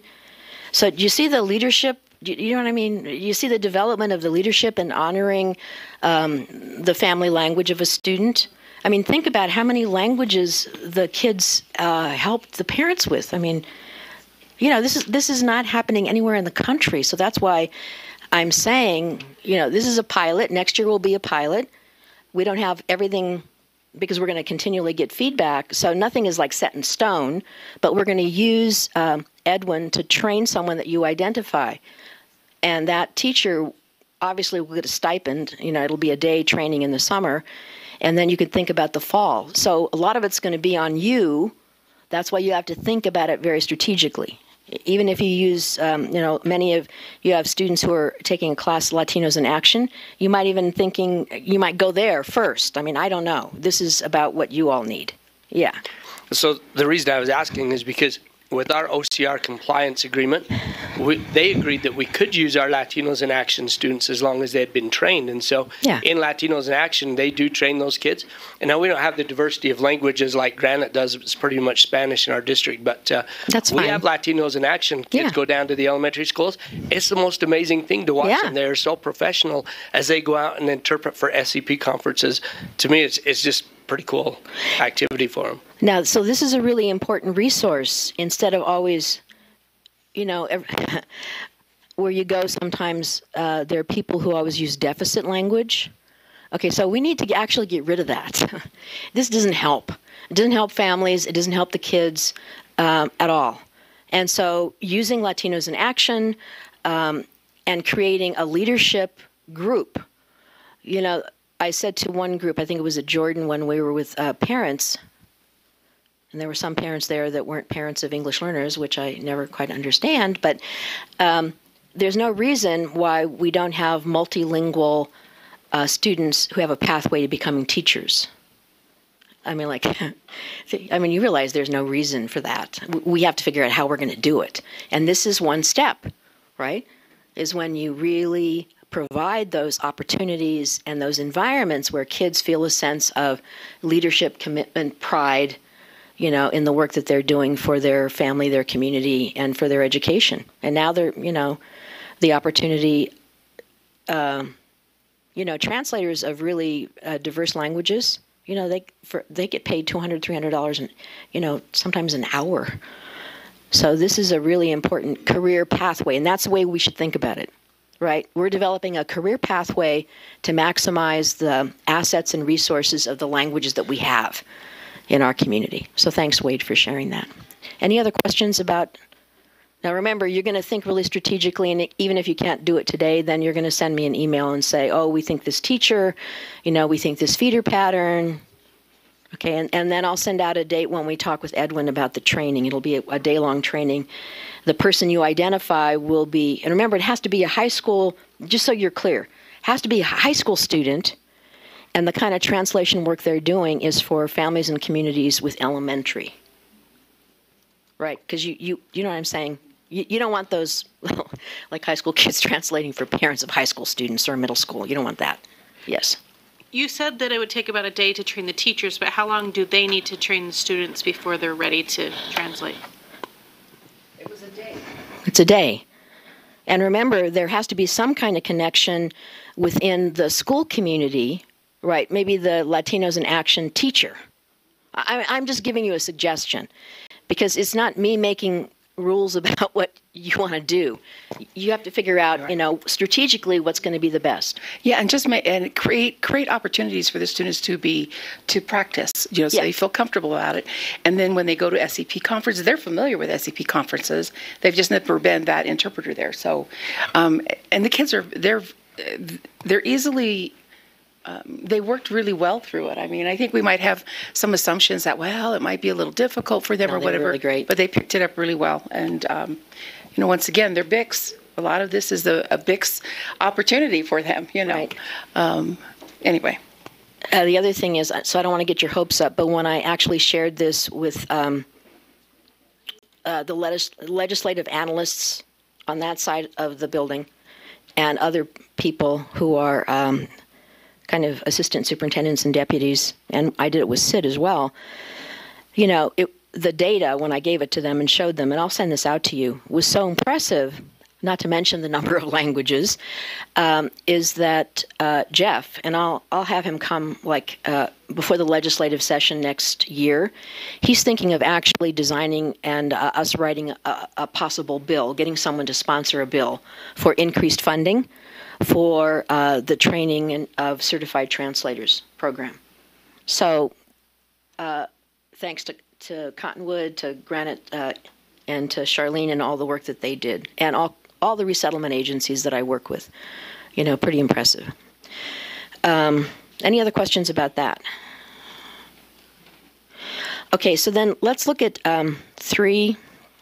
It says purpose of the redesign of monitoring visits. How many of your districts have been visited already? Okay. So, and again, I just want to be really clear about this.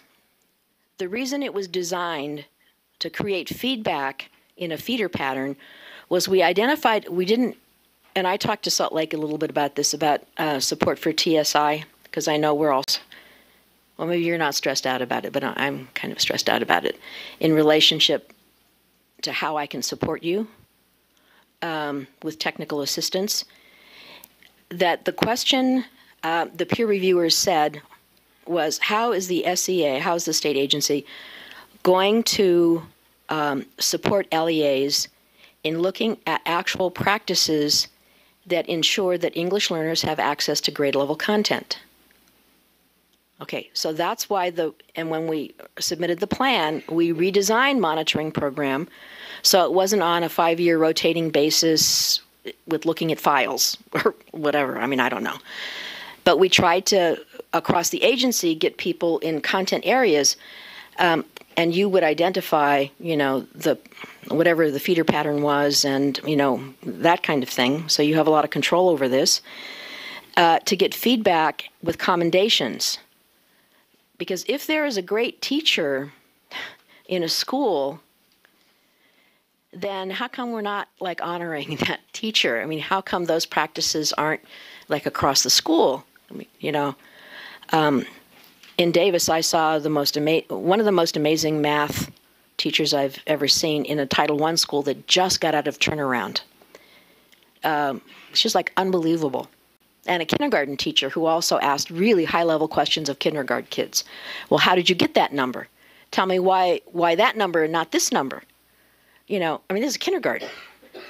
So you see that whole idea about increasing the rigor and scaffolding kids' experiences in Tier 1 instruction and not always farming them out somewhere else. So I'm telling you the good things. One thing that I saw that was really distressing was some of the best Tier 1 instruction I saw in English language arts. And I actually think, I think you were there, Connie, with me at this. We won't say what school or anything, but there were 2 English learners, and the reason we knew that they were English learners is they were in the classroom, totally included, but they had headphones on listening to Imagine Learning. Well, the best Tier 1 grade level English language arts quality instruction was happening. But they were in the middle of the classroom with headphones on. And they were the English learners. Now, just emotionally, you have to think about the sense of isolation that kids would feel, right? So this whole thing about the way in which technology is like a pencil, it's just a tool. It shouldn't be, we're going to get the software so that we don't really have any reason to work with this particular English learner. Okay. So, and it's going to make teachers, this is another thing I've heard. Well, the software just makes teachers' lives so much easier. Okay, but why aren't we helping the teachers provide the kind of quality instruction where they actually see student results? Because that's when you don't get burned out, right? When you have a great lesson and you see kids progressing. So I'm just going to ask JM from Ogden to talk a little bit about how when she went to be a peer observer, that experience influenced the way in which Ogden is working with principals. And she shared this at the Committee of Practitioners for Title I. So I want you to really listen to how she used what we're actually doing and how that made an impact on how the district is now working with principals. Thank you. What my team and I did, which is comprised of Rhonda over there at Rhonda, and we also have one more teacher specialist.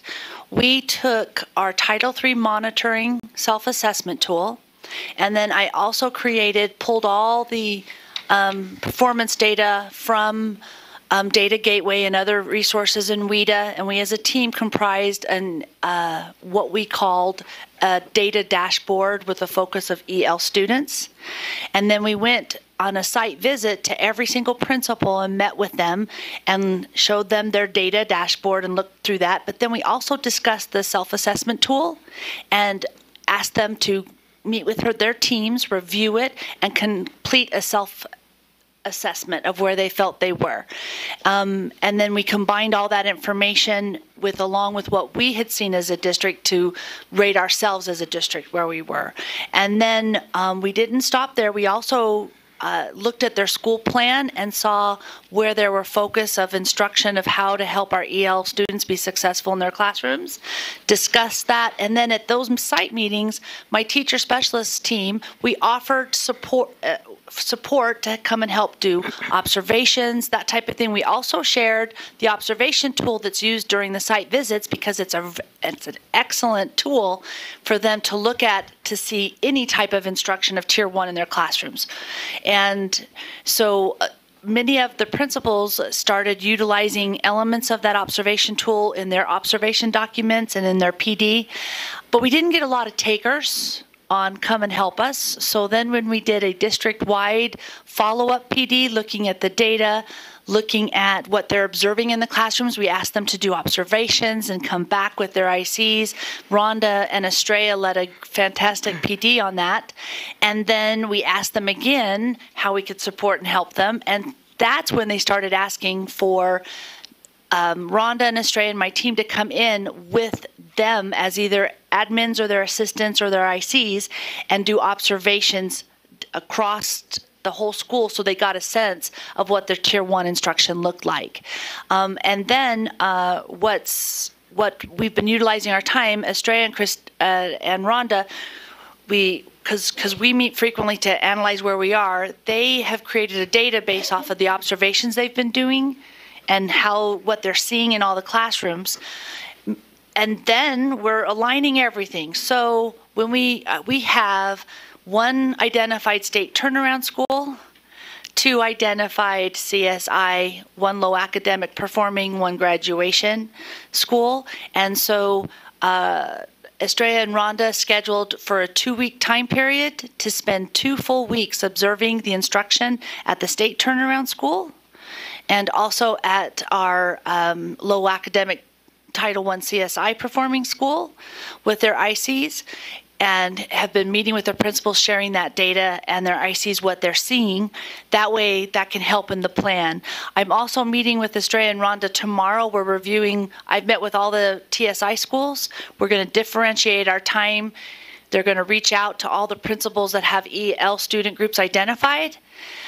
Because I've already met with the principals, they're anticipating a phone call of making an appointment, and then they're going to reach out to them and say, okay, how can I help you in your planning process? I'm not going to tell you what to do. I'm here in the journey. And then what type of support do you need? Then we try to integrate everything. So TSI schools do not have funding, so I've expressed to all my principals, part of our district set aside, I set aside some money for our Title I allocation to help support our TSI schools. I just anticipated that we'd have some issues there. And then we also increased and added another full-time EL teacher specialist to provide that additional support for our EL students. And I have to be very honest with you, when I met with every single principal during their staffing and allocation meetings, and they saw they got less allocations per site, but they saw what the money was going to, embraced that and said, oh, I'm so glad that we're having that. And if I'm ever on a TSI status, I'm glad I know I have that support. So is that what you were looking for? Okay. Yeah, so I just want to be clear that the redesign of the monitoring visit is designed to help you focus strategically on what you need to do. And the reason it's in the grants management system, if you look at the end of your first page,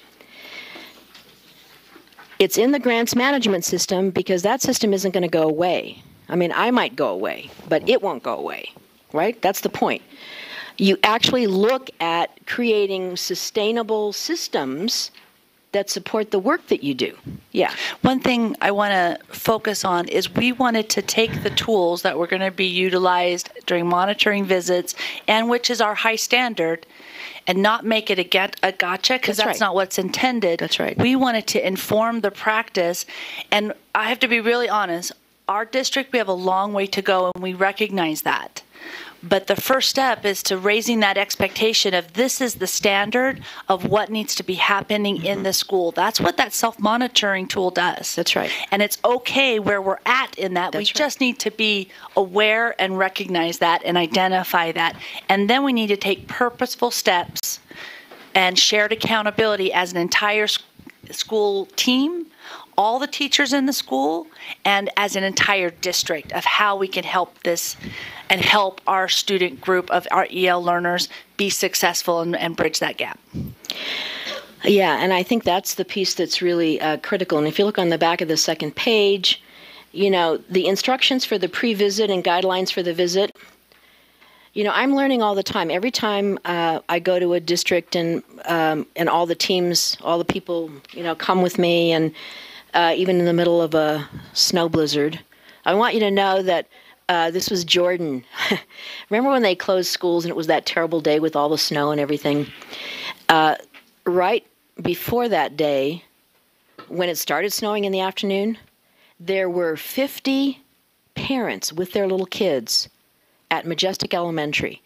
And Kathy Writing, who's been using the observation tool and focusing on question asking, and using the individual student report to call, this is the principal, to call kids into her office and talk about what they can do. Okay, now think about that. This is the principal who's doing this. She actually had hot cinnamon rolls and drinks for all the parents that were there. I mean, think about it. This was like right when it was starting that terrible snowstorm, and we had 50 parents who were the most extraordinarily caring and wonderful and clear-thinking parents who talked about advocating for their children. And I'm saying this intentionally in relationship to generally our habitual patterns of not engaging parents who speak other languages than English. Okay, so that's not acceptable. It's a civil rights violation, just pure and simple. Okay, so you have to really think about, and we have, Cheryl upstairs and a whole group of people who are working on school visits, home visits, and, all of the work that makes a difference in developing a relationship with families, right? So it's really important to watch how you talk about families as if they don't care. Okay, so that's not true.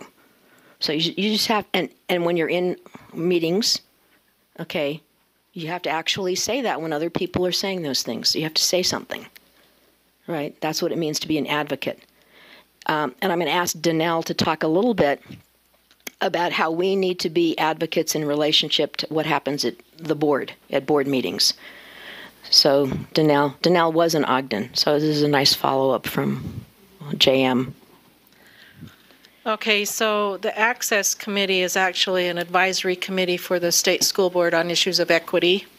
And so some of the things we've been able to do, and it's been a real learning curve for me, how the school board works and interacts with the state office personnel and staff and things. But what they've actually done now is they've made it, I think it's in rule, not just policy or rule, they made it that a requirement that every standard redo or like we're redoing the science standards, we just did the health standards, they have to come to the Access Committee for review and for input.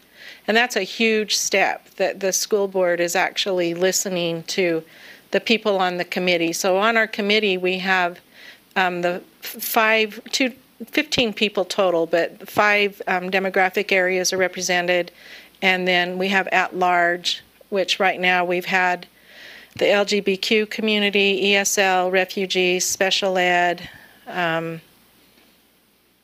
another one at risk person. And so that's kind of the makeup of the group. But so we're in the process right now of giving input on the science standards that are just coming out. And we just finished up the health standards, going through and giving our input on that. We've given feedback on the Portrait of a Utah Graduate that's just going through the process. We're involved in some task forces. We have someone from our committee on the Lands Trust, the TAC task force, the bullying rule. We had especially focusing on the LGBTQ population for that bullying rule that went through last spring. We've had someone on the fee waivers task force that worked with the board on that. We were able to give input on the strategic plan for the school board. They took out any reference to equity, and we were able to write a memo to them and give them the reasons why we needed the word equity or equitable in our mission statement and part of our plan, and that passed. They did pass that. So we were involved in a task force. I think it came out of our committee before I was on the committee, but there's a dyslexia handbook now that the state board or the state office uses that came out of the Access Committee. We have representation on the school safety committee, and we were able to support Ray Ward's bill in this past legislature on school safety, and we also were able to write a memo on Senator Owen's bill on the Utah Promise Scholarship that went through. We have representation on the writing of the early childhood standards, and that's where it came up about the KEEP assessment being only in English. And so we were able to go through with the assessment department and get that done. We have someone on the equity labs. We have a representative on the school turnaround. So this has all just come about in the last couple of years. And so we do have a voice with the Utah State Board of Education that has grown. And that's been very gratifying to see them accepting us and being willing to look at the things that we suggest. And the people on the Access Committee are only there for 2 years. So we're going to have a big turnover in June. So if any of you know anybody or would like to be involved, we have a page on the Utah State Board of Education webpage, and there's a link there where you can apply to be on that committee. And if you know somebody, it would be wonderful to have somebody with some expertise in any of these areas or in a demographic area that could come and be on that. You're appointed by the board, you're interviewed by the board to be on the committee, but then it's a great learning opportunity and a great opportunity to influence the rules and the policies that come through the school board. And this is probably the easiest way to have an impact. So I'll send out do you mind if we send out your information? That's fine. As well as the link to the application. Because the school board now does listen, and they actually change board rule based on, as you know, in your strategic plan, if you don't have the word equity, that is a problem. And the fact that the board listened to the Access Committee and put that in there is really important. So this is an important group. So if you want to know how it is you can influence what's going on the board, this is the group that you need to work with. Because otherwise, when legislation happens and rule is made that actually has an impact on the work that we do in schools, and you're wondering why this happened, well, that's one of the reasons. Yeah. Oh, so one other thing, we have actually a Google form on our website that you can look at, and people can request to come visit us with concerns or things that they may have. Yeah. They just have to fill out this simple Google form, and then we contact them and set up a time for them to come to one of our meetings. We meet monthly. So just so you're aware of that too, that's on the website link. Okay, good. Question. So knowing that this new committee came as a result of the previous CMAC and everything, what does this group Access, is that what it's called? Access. Yeah. Access is when do you meet with do you attend the board meetings and everything? Because that was one of the biggest things, was wanting presence at the board meetings and input there during certain committee meetings. So that's a real challenge for us, and because I am retired, I watch the whole board meeting, but you can also review it. It's recorded. But what we're trying to do, what we've started, is that we try to attend the committee meetings, the standing committee meetings, or at least review them and have input in those standing committees. And then we have a section of our time at each meeting to go over what the board did and also what's going on in the standing committees. But the time factor is difficult. It is difficult, and the scheduling is hard. But that's what we're trying to do. We've adjusted our meeting dates so that we have time to go through and review the standing committees and the board meetings. And when is your standing committee meeting? Your Access meeting? We have it the second Tuesday after the board meeting. Okay, great. Thank you. So let's go back to the agenda on page 2. This whole idea about, why Title III monitoring visits have changed and the way Ogden has used those tools in the grants management system to actually be strategic and provide support. Again, not as a gotcha, but as a really way to create an environment of quality feedback for, changed instruction. I also sent out a general template, which is a response. So as soon as the report is actually finished, the official report, and I've actually learned the hard way how to send out the official report.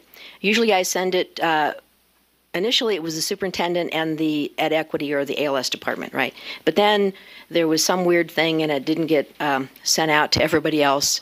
And that was disturbing because there were many commendations for teachers, and so the teachers didn't know that they were commended. So now what I decided to do after Jordan is when I send it out to all the people in the district who were at the meeting, as well as the principals, directly, so that the principals in their schools actually know ahead of time, like as soon as the superintendent knows, what the commendations were and how they can respond in relationship to working on integrating their recommendations. The individual recommendations for the schools really focus on the principal and the leadership team at the schools. The general recommendations are based on patterns that we see in relationship to what instructional coaches tells us, what parents tell us, what principals tell us, and those are divided into systemic changes and then also instructional changes. So if you look at the new, and we're just going to go over this quickly and then I'm going to be open to questions. We did, for a long time, so the ALS directors meetings, those are all now scheduled. So if you look at where it says yellow, schedule 2019, 2020. We're going to have one in August for new ALS people or refresher or whoever wants to come, November 21st, March 19th, and the 21st. The webinars, what's replacing the webinars are going to be, and you can give me feedback on this because I could keep the webinars, but they're going to be, we have Canvas now here, and they're going to be Midas courses. The first one is in TSI EL, supporting using WIDA key uses in individual student reports. So that is a course that I'm designing. Anybody wants to help me design it would be great. You would actually get Midas credits for it, and it would be accessible to all your teachers. It's like you wouldn't have to do it, right? I mean, that's kind of the point. I would do it, and then we'd get all the resources together, and then it could be online professional development that would be self-paced that teachers can do when they can do it, and then when they finish, then the survey data that we get back from them we'll make it public so that you can actually see it, right? But it's another opportunity to create a different kind of environment for teachers to learn what they're interested in learning at a self-paced way in an online system where they would actually get credit for it. It would be 3.0, so 3 credits. And then the evidence-based EL programs, the change for ESSA is, remember in No Child Left Behind, it was scientifically, whatever that was, scientifically research-based design, I don't know, whatever. So now they've come up with this whole thing about, which is less restrictive because there are levels of evidence. And there are 3 levels based on research related to studies. That's kind of what Max and Leslie were talking about. And it ends up being complicated. And I know some people are coming to the evidence-based workshop. And when you go on to What's Work Clearinghouse, you'll see that SIOP is not evidence-based. Okay, so I'm just letting you know ahead of time up front about it. Part of the issue ends up being that when you have something that becomes then purchased by Pearson, then the kind of research that it focuses on is internal, right? It's not an actual study with an effect size. So we're going to work on that, so you don't have to be anxious about figuring that out. I'll help you with it. This course probably will be way more, it won't be for the teachers, right, so much as it'll be for all of you to think about, and they'll be curated ways in which you can determine what is evidence-based, and then you'll be able to see on the redesign of the Title III website the list for evidence-based, and they'll actually have size effect, right? So that's the other thing. We just want to, so if you're doing things and there's no impact, okay, well, you probably should be changing what you're doing, right? And so we're just trying to provide resources to help you with that. Yeah. Okay, so that's disturbing what you just said right now about the PSYOP not being there, I know. because so many of us have invested in that and everything. But if you were to break that down and deconstruct and then reconstruct it, right, each of the components and then the strategies are all evidence-based. And so we need to make that very clear, because the last thing I want somebody to do is come back and say, well, you've been proponent, you've been a proponent of this, and we've been doing that. So there still is very strong evidence if you were to pull those pieces apart. Well, I think that's the point. The point is, if you say PSYOP is the answer, right, then you should actually have student data that represents that, right? If it actually changes practice in the classrooms, then you have to actually see those practices in the classrooms, right? Mm. So one of the key components in PSYOP, because Salt Lake did this 20 years ago, is about making content comprehensible. Right. Right. So that's the other thing. The other thing is to make sure that no matter what it is that we're doing, that we don't say something is a silver bullet without any student outcomes. Same thing with software. Like if there's no external evaluation and there's no outcomes, I mean, it's actually not an accident that we have, millions and millions of dollars in one-to-one devices and software companies getting huge contracts, but nothing has changed for English learners. So we have to just examine our practices, right? That's really the point. Yeah. So PSYOP as a package is not evidence-based, right? But as Charlene was saying, so we can still say like building background, right? Right. And there's evidence there. It is a strong evidence-based practice, building background, which is one of the PSYOP components. So as long as we're teaching it componentially, is that a word? I like to make up words, with components and talking about the evidence base with components. We're still okay with that, correct? Yeah, and you actually notice that on the new application for this last year's, one of the things I asked is I said, what are the evidence-based strategies that you're using? Previously in the UCA, and I'm not criticizing, we're moving, right? So I'm not talking about being critical of, what's happened or anything like that. But the deeper we get and the lack of results we see, we have to keep on saying, okay, what's making a difference? What's making a difference, right? And how do we do that in a way that every single teacher feels incredibly competent and successful? Because as soon as teachers feel incompetent and anxious, we're all human beings, and it ends up in some way being communicated to the kids, right? So we can't really have that, right? Because the kids are the ones who are the learners and should be respected. And so the kind of support we're providing for teachers should alleviate their anxiety about being, not successful. I mean, and the burnout. Teacher turnover is a problem, and part of the problem is if, Michael Fullen says burnout is the consequence of the gap between how hard teachers are working and the results they see. If they don't see the results in students, a tendency is to blame the students or blame the parents or blame the system or blame the... Okay, so we just have to work together to figure out how we're going to support teachers in a really strategic way. And making content comprehensible, is pretty much the bottom line. But there are all kinds of ways you can do that. Yeah.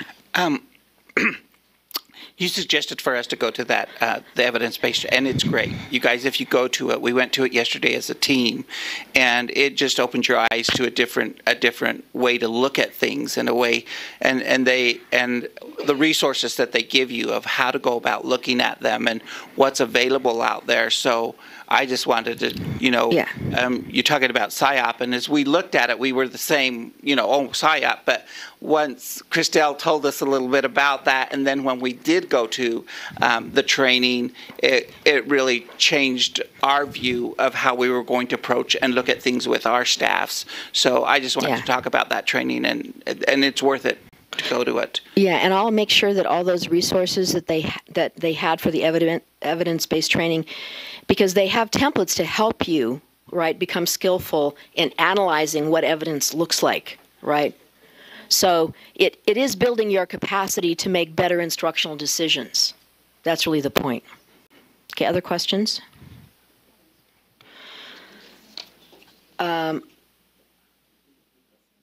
So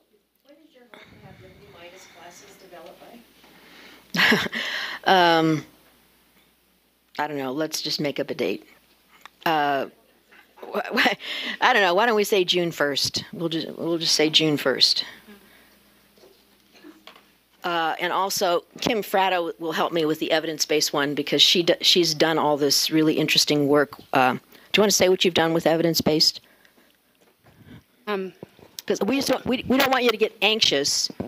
We just want you to know that we're supporting you, but we're telling you ahead of time, if you don't know this stuff and someone monitors you and you don't even know what that is, I'm not talking about me, but I'm talking about, whether it's the feds or the state legislature or whatever, you want to know what you're talking about. Okay, so thank you. So one of the things we're really focusing on is evidence-based practices in special education. So our staff have been attending the evidence-based practices. I went to one of the sessions that was held this week, and I think we have another session that's going on right now that's just about ready to wrap up. But the week before, I met with our special education directors at our Case Lead conference, and they were asking about evidence-based practices. So I prepared a presentation with Nate Dearden, who's our attorney up in special ed, and we talked about evidence-based practices and how they relate to IDEA. We used the 4 levels of evidence that ESSA is requiring, and we went to some of the resources that the evidence-based practice training that we did this week from West Ed showed us where they were, and kind of just walked through what teachers, I had a lot of questions, so I broke it down in a way that here are the questions that we get at the state from teachers and educators and coordinators about evidence-based practices that you may not know as directors. People are calling us and asking these questions because we have this assumption that people in the field and all the teachers really understand what an evidence-based practice is and how to know if something's evidence-based. And in special education, when they're delivering specially designed instruction, and there seems to be some type of a disconnect because the teachers are calling us, coordinators are calling us, and then parents are calling us and saying, the intervention that they're doing for my child isn't evidence-based for the need of my child. So parents are getting a lot more savvy about what evidence-based practices are.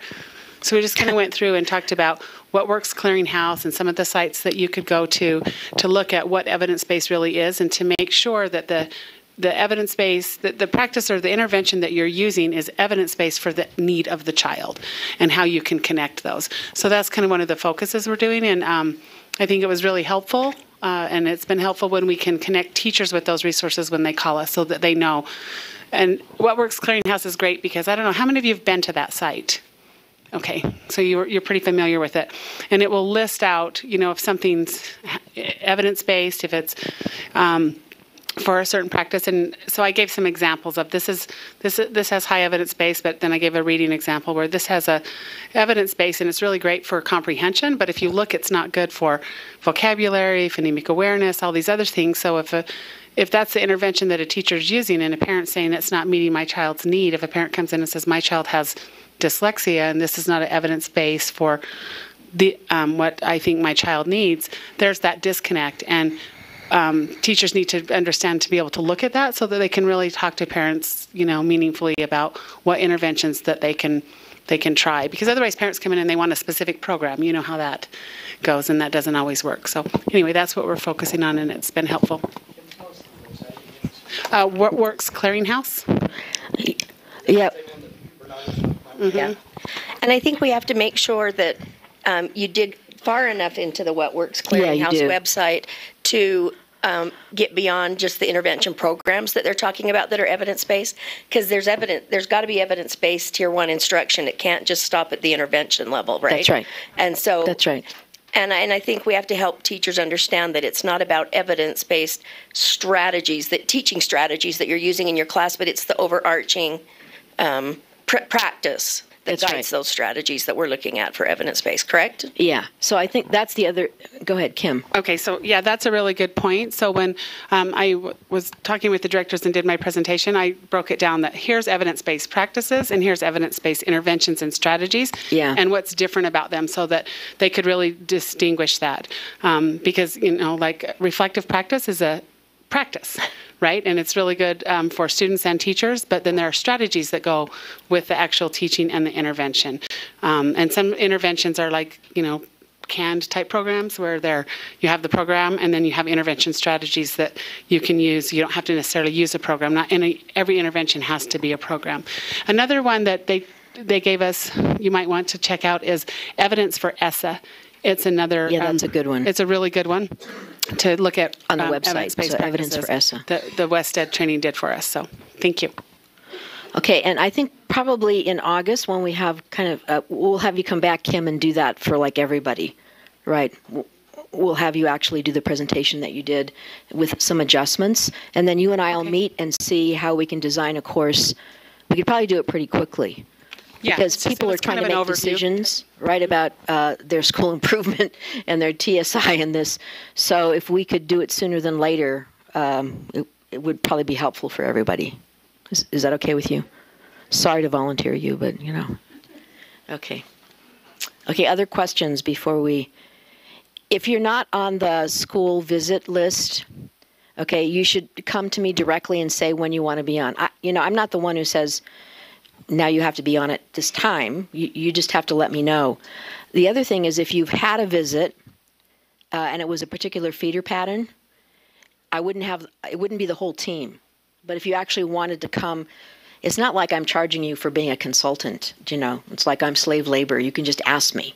If you want me to come and look at a particular school, even if it were a TSI school, it's not an official visit or anything like that, but it would just be a way to help the principal and the teachers better understand, the implications for how you scaffold instruction related to what's actually going on. So if you have a concern, you should feel free to ask me. Okay. So those are the ones we've completed. If you look at the page 3, I've asked people for feedback. I'm still open to feedback because I haven't uploaded this tool in the grants management system. The nerd in the back really helped me with this, and Annalise, and a few other people.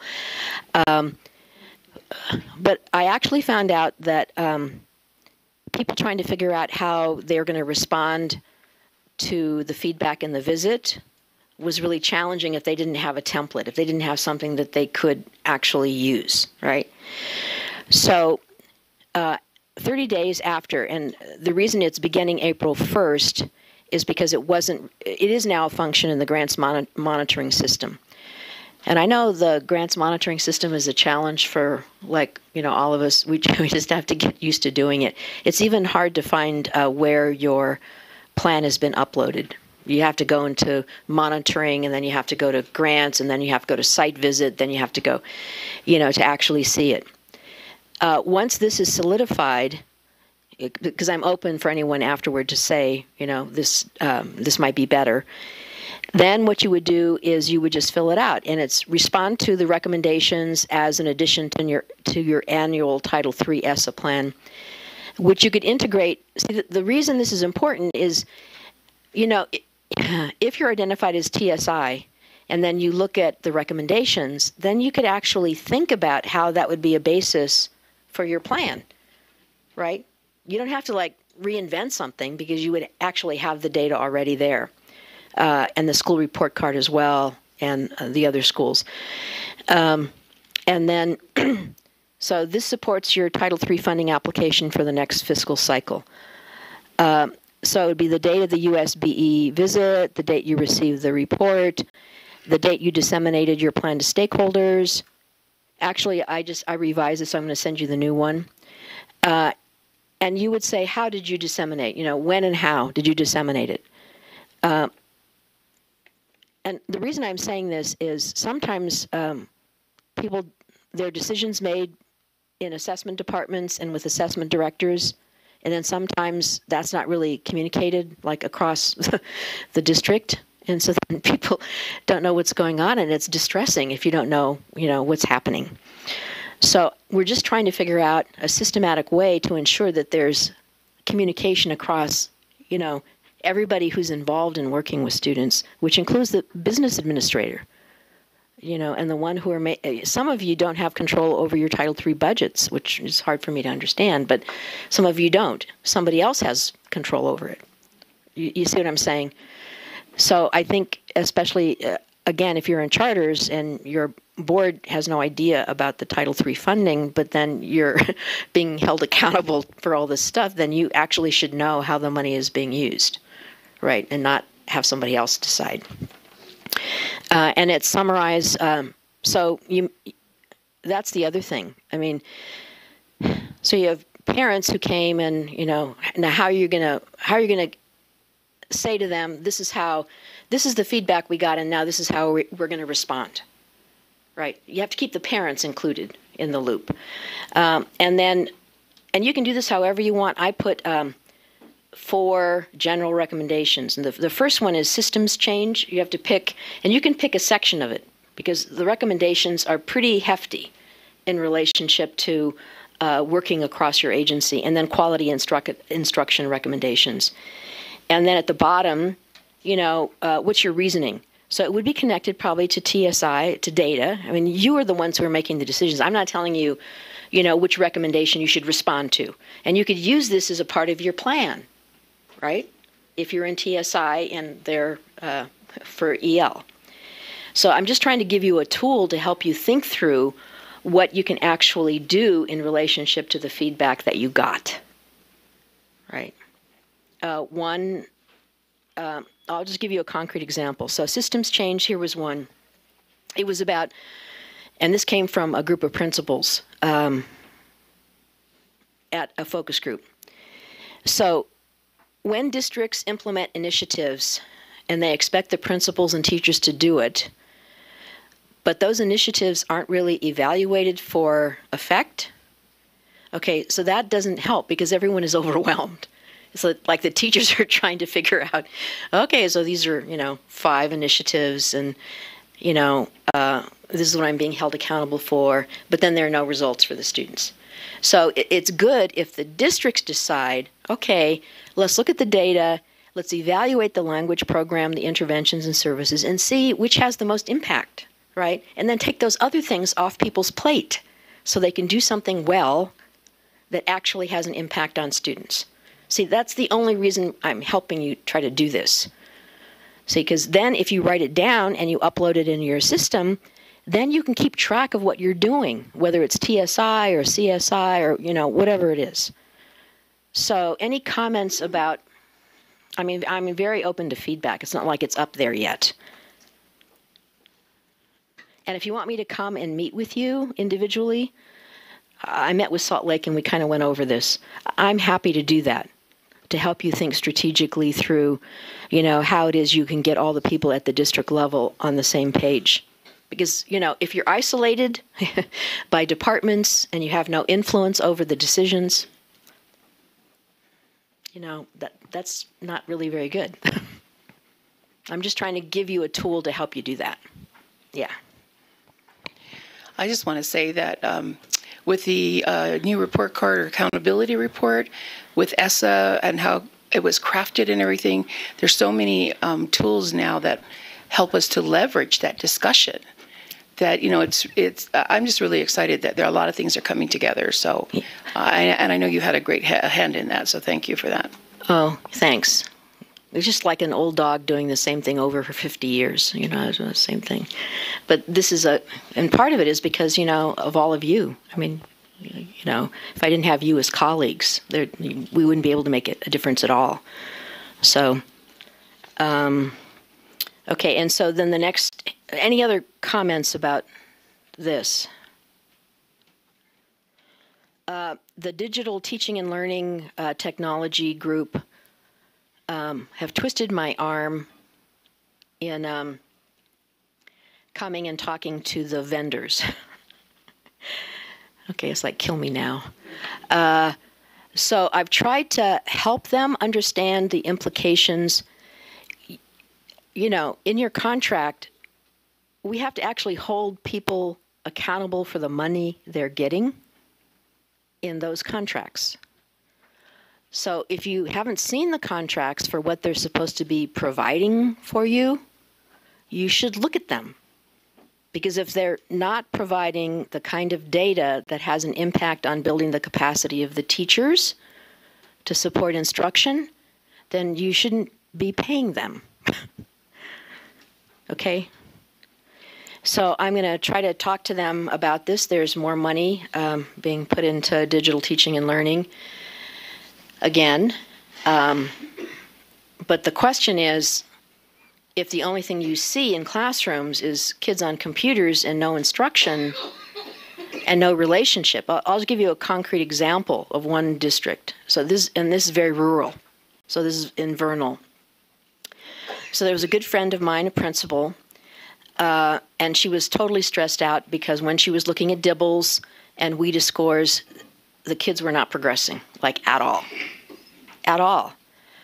And they were on this, I'm not going to say, you know, which software. They were on this particular software. And so then what she decided to do is she went to the district and she hired someone who's fluent in Spanish and has a great relationship with parents. She is a parent as well. And she used that and all that data from the software as well as other data, and then worked with her to work with individual students who were English learners not making progress. She tracked it for a year. Now remember, it's different. She had to convince the district to provide funding for that particular person, this particular person. They work together. They develop the skills. The parents are really connected to this the ESL tutor person. The kids love her. You look at their DIBBLE scores, it's like hardly anybody's in red. I mean, they're all like in blue and green. That was like a year. But what did the principal do? She looked at the data in relationship to what was happening to the English learners, right? And it's a rural school, so, you know, it's not like you have, like some schools in Salt Lake, they have like 200 English learners, or in Granite. But you see the point. The point is something wasn't working. She's tracking it. She's trying to figure it out. She's saying, could you give me these resources because this person is a perfect fit? And then that relationship with those students and the parents, what happened? You know, you see, so I'm just giving you concrete examples of what people are doing that actually work. And it's just about building your capacity to have honest conversations with no hard feelings. It has nothing to do with like being right or wrong or anything like that. It's like, how are we going to ensure that English learners have access to grade level content? I'm not going to even talk about the ESL classes. I think next year we have to talk about what's going on in ELD classes and ESL classes. There's some serious, there's like really serious issues with that. So you can't pull kids out of Tier 1 instruction and put them in an ESL class and then nothing happens in the ESL class. Right, so we're just trying to work together here. Okay, so then the last thing is, and remember, you should, you know, Leslie and Max are great. You should just feel comfortable, you know, just email them. You know, when Michelle back there has a question, she'll email me and Ann Michelle, and then we'll try to figure it out together, and we'll get to Max. And if you have a question on something, you should feel free to ask those questions. Okay, and then the last thing is, okay, so our favorite thing is about guidelines for reimbursements.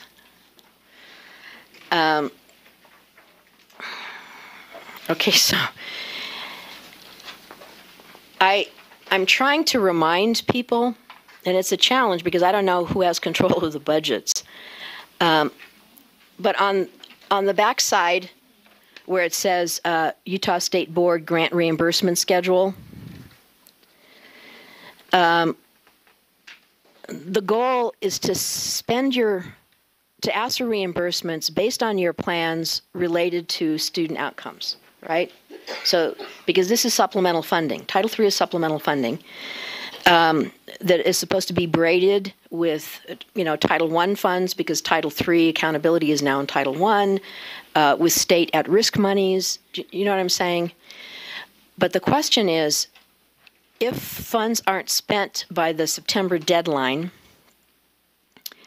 then we can't based on the financial operations schedule, you won't get reimbursed, right? So the point is, you spend the 2018 money based on the work that you're doing with the kids, and then you can spend 2019. And during those fiscal years, the best thing to do is to think about, and I'm trying to send out, I have a plan about reminding people about their balances. And I'll send it to you, even though you might not be in charge of the budget. And you should go track down the people that are in charge of the budget and the reimbursements, right? Because I want you all to be more in control of money than people who are just doing it kind of, I don't know, they've always done it this way and they're just going to do it this way, right? So, because you're the ones who know. Because at the end of a certain period, and it's embarrassing to say, but I'll say it, no matter how many reminders, there are certain groups, certain LEAs, where they send money back to the federal government. Okay, we can't have that, right? So we're trying to create a way in which we're all working together. You're going with your BA people and you're asking them to do reimbursements or whatever the system is, right? Because it actually makes me sad to think that, and some people will say to me, well, you shouldn't be sad because maybe they don't know how to spend money. But my whole thing is, but the people who are working with the kids and the teachers directly and are the people over Title III are the ones who know how to spend it. So why aren't they making that decision, right? So I'm just giving this to you so that you know. Besides the fact that it's in the Utah Grants Management System and state legislators have access to it, and if they see that we're not spending our money, so what is the assumption? They don't need that. They don't know how to spend it, and they don't need it, and look at the scores. So we don't want that, right? So I'm just trying to give you tools ahead of time, right, so that we're not caught in that situation. And the reimbursement, and I told you that the way the reimbursements are approved, there are 6 approvers. There's a first approver downstairs. If it doesn't get through the first approver downstairs and they send it back to you once, okay, then you have to just ask me for help, right? Don't send it back again and then it gets returned back to you. You should ask me for help, right? And then I'll go down and figure out what's going on, and then we'll get it taken care of. I'm just trying to figure out how we can negotiate this new system, which I know all of you love. So anyway, so we actually are finished. There's a board rule around ALS that I sent out to you. And if anybody wants to stay after, people have been giving me revisions. And so I'll just tell you the irony. The irony is that this board rule about all of us, about ALS programs, actually went to the assessment department because they wanted to change UELPA, the language of UELPA, and then we were kind of an afterthought. So now I got them to say, okay, so we're the ones probably should make the revisions, and then I'll meet with the legislative people, with the analysts, and then we'll present the revised board rule to the board. But the people who need to change the ALS rule are like the people in this room, right? So if anybody wants to stay after, or you can email me it, I'm going to give you a copy of the actual board rule, and you can see what should be in there, what shouldn't be in there, the language. And I know people say that board rules are hard to read, but if they don't have the right definitions based on the law, then I think it is a problem. And the people who are best able to do that would be all of us. Okay. If you have any questions that you want to put on the blue cards or hang out afterward, because I know some people want to chat with me, which is fine. But I want you to know that I'm here to serve you.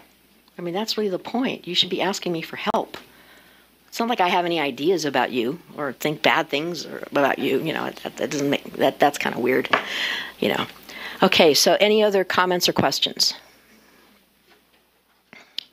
Thank you for being such an amazing group and being so gracious to Aaron, and really wonderful with Max and Leslie. They're they're coming back because, you're honest with them, and that makes a big difference, and you ask good questions.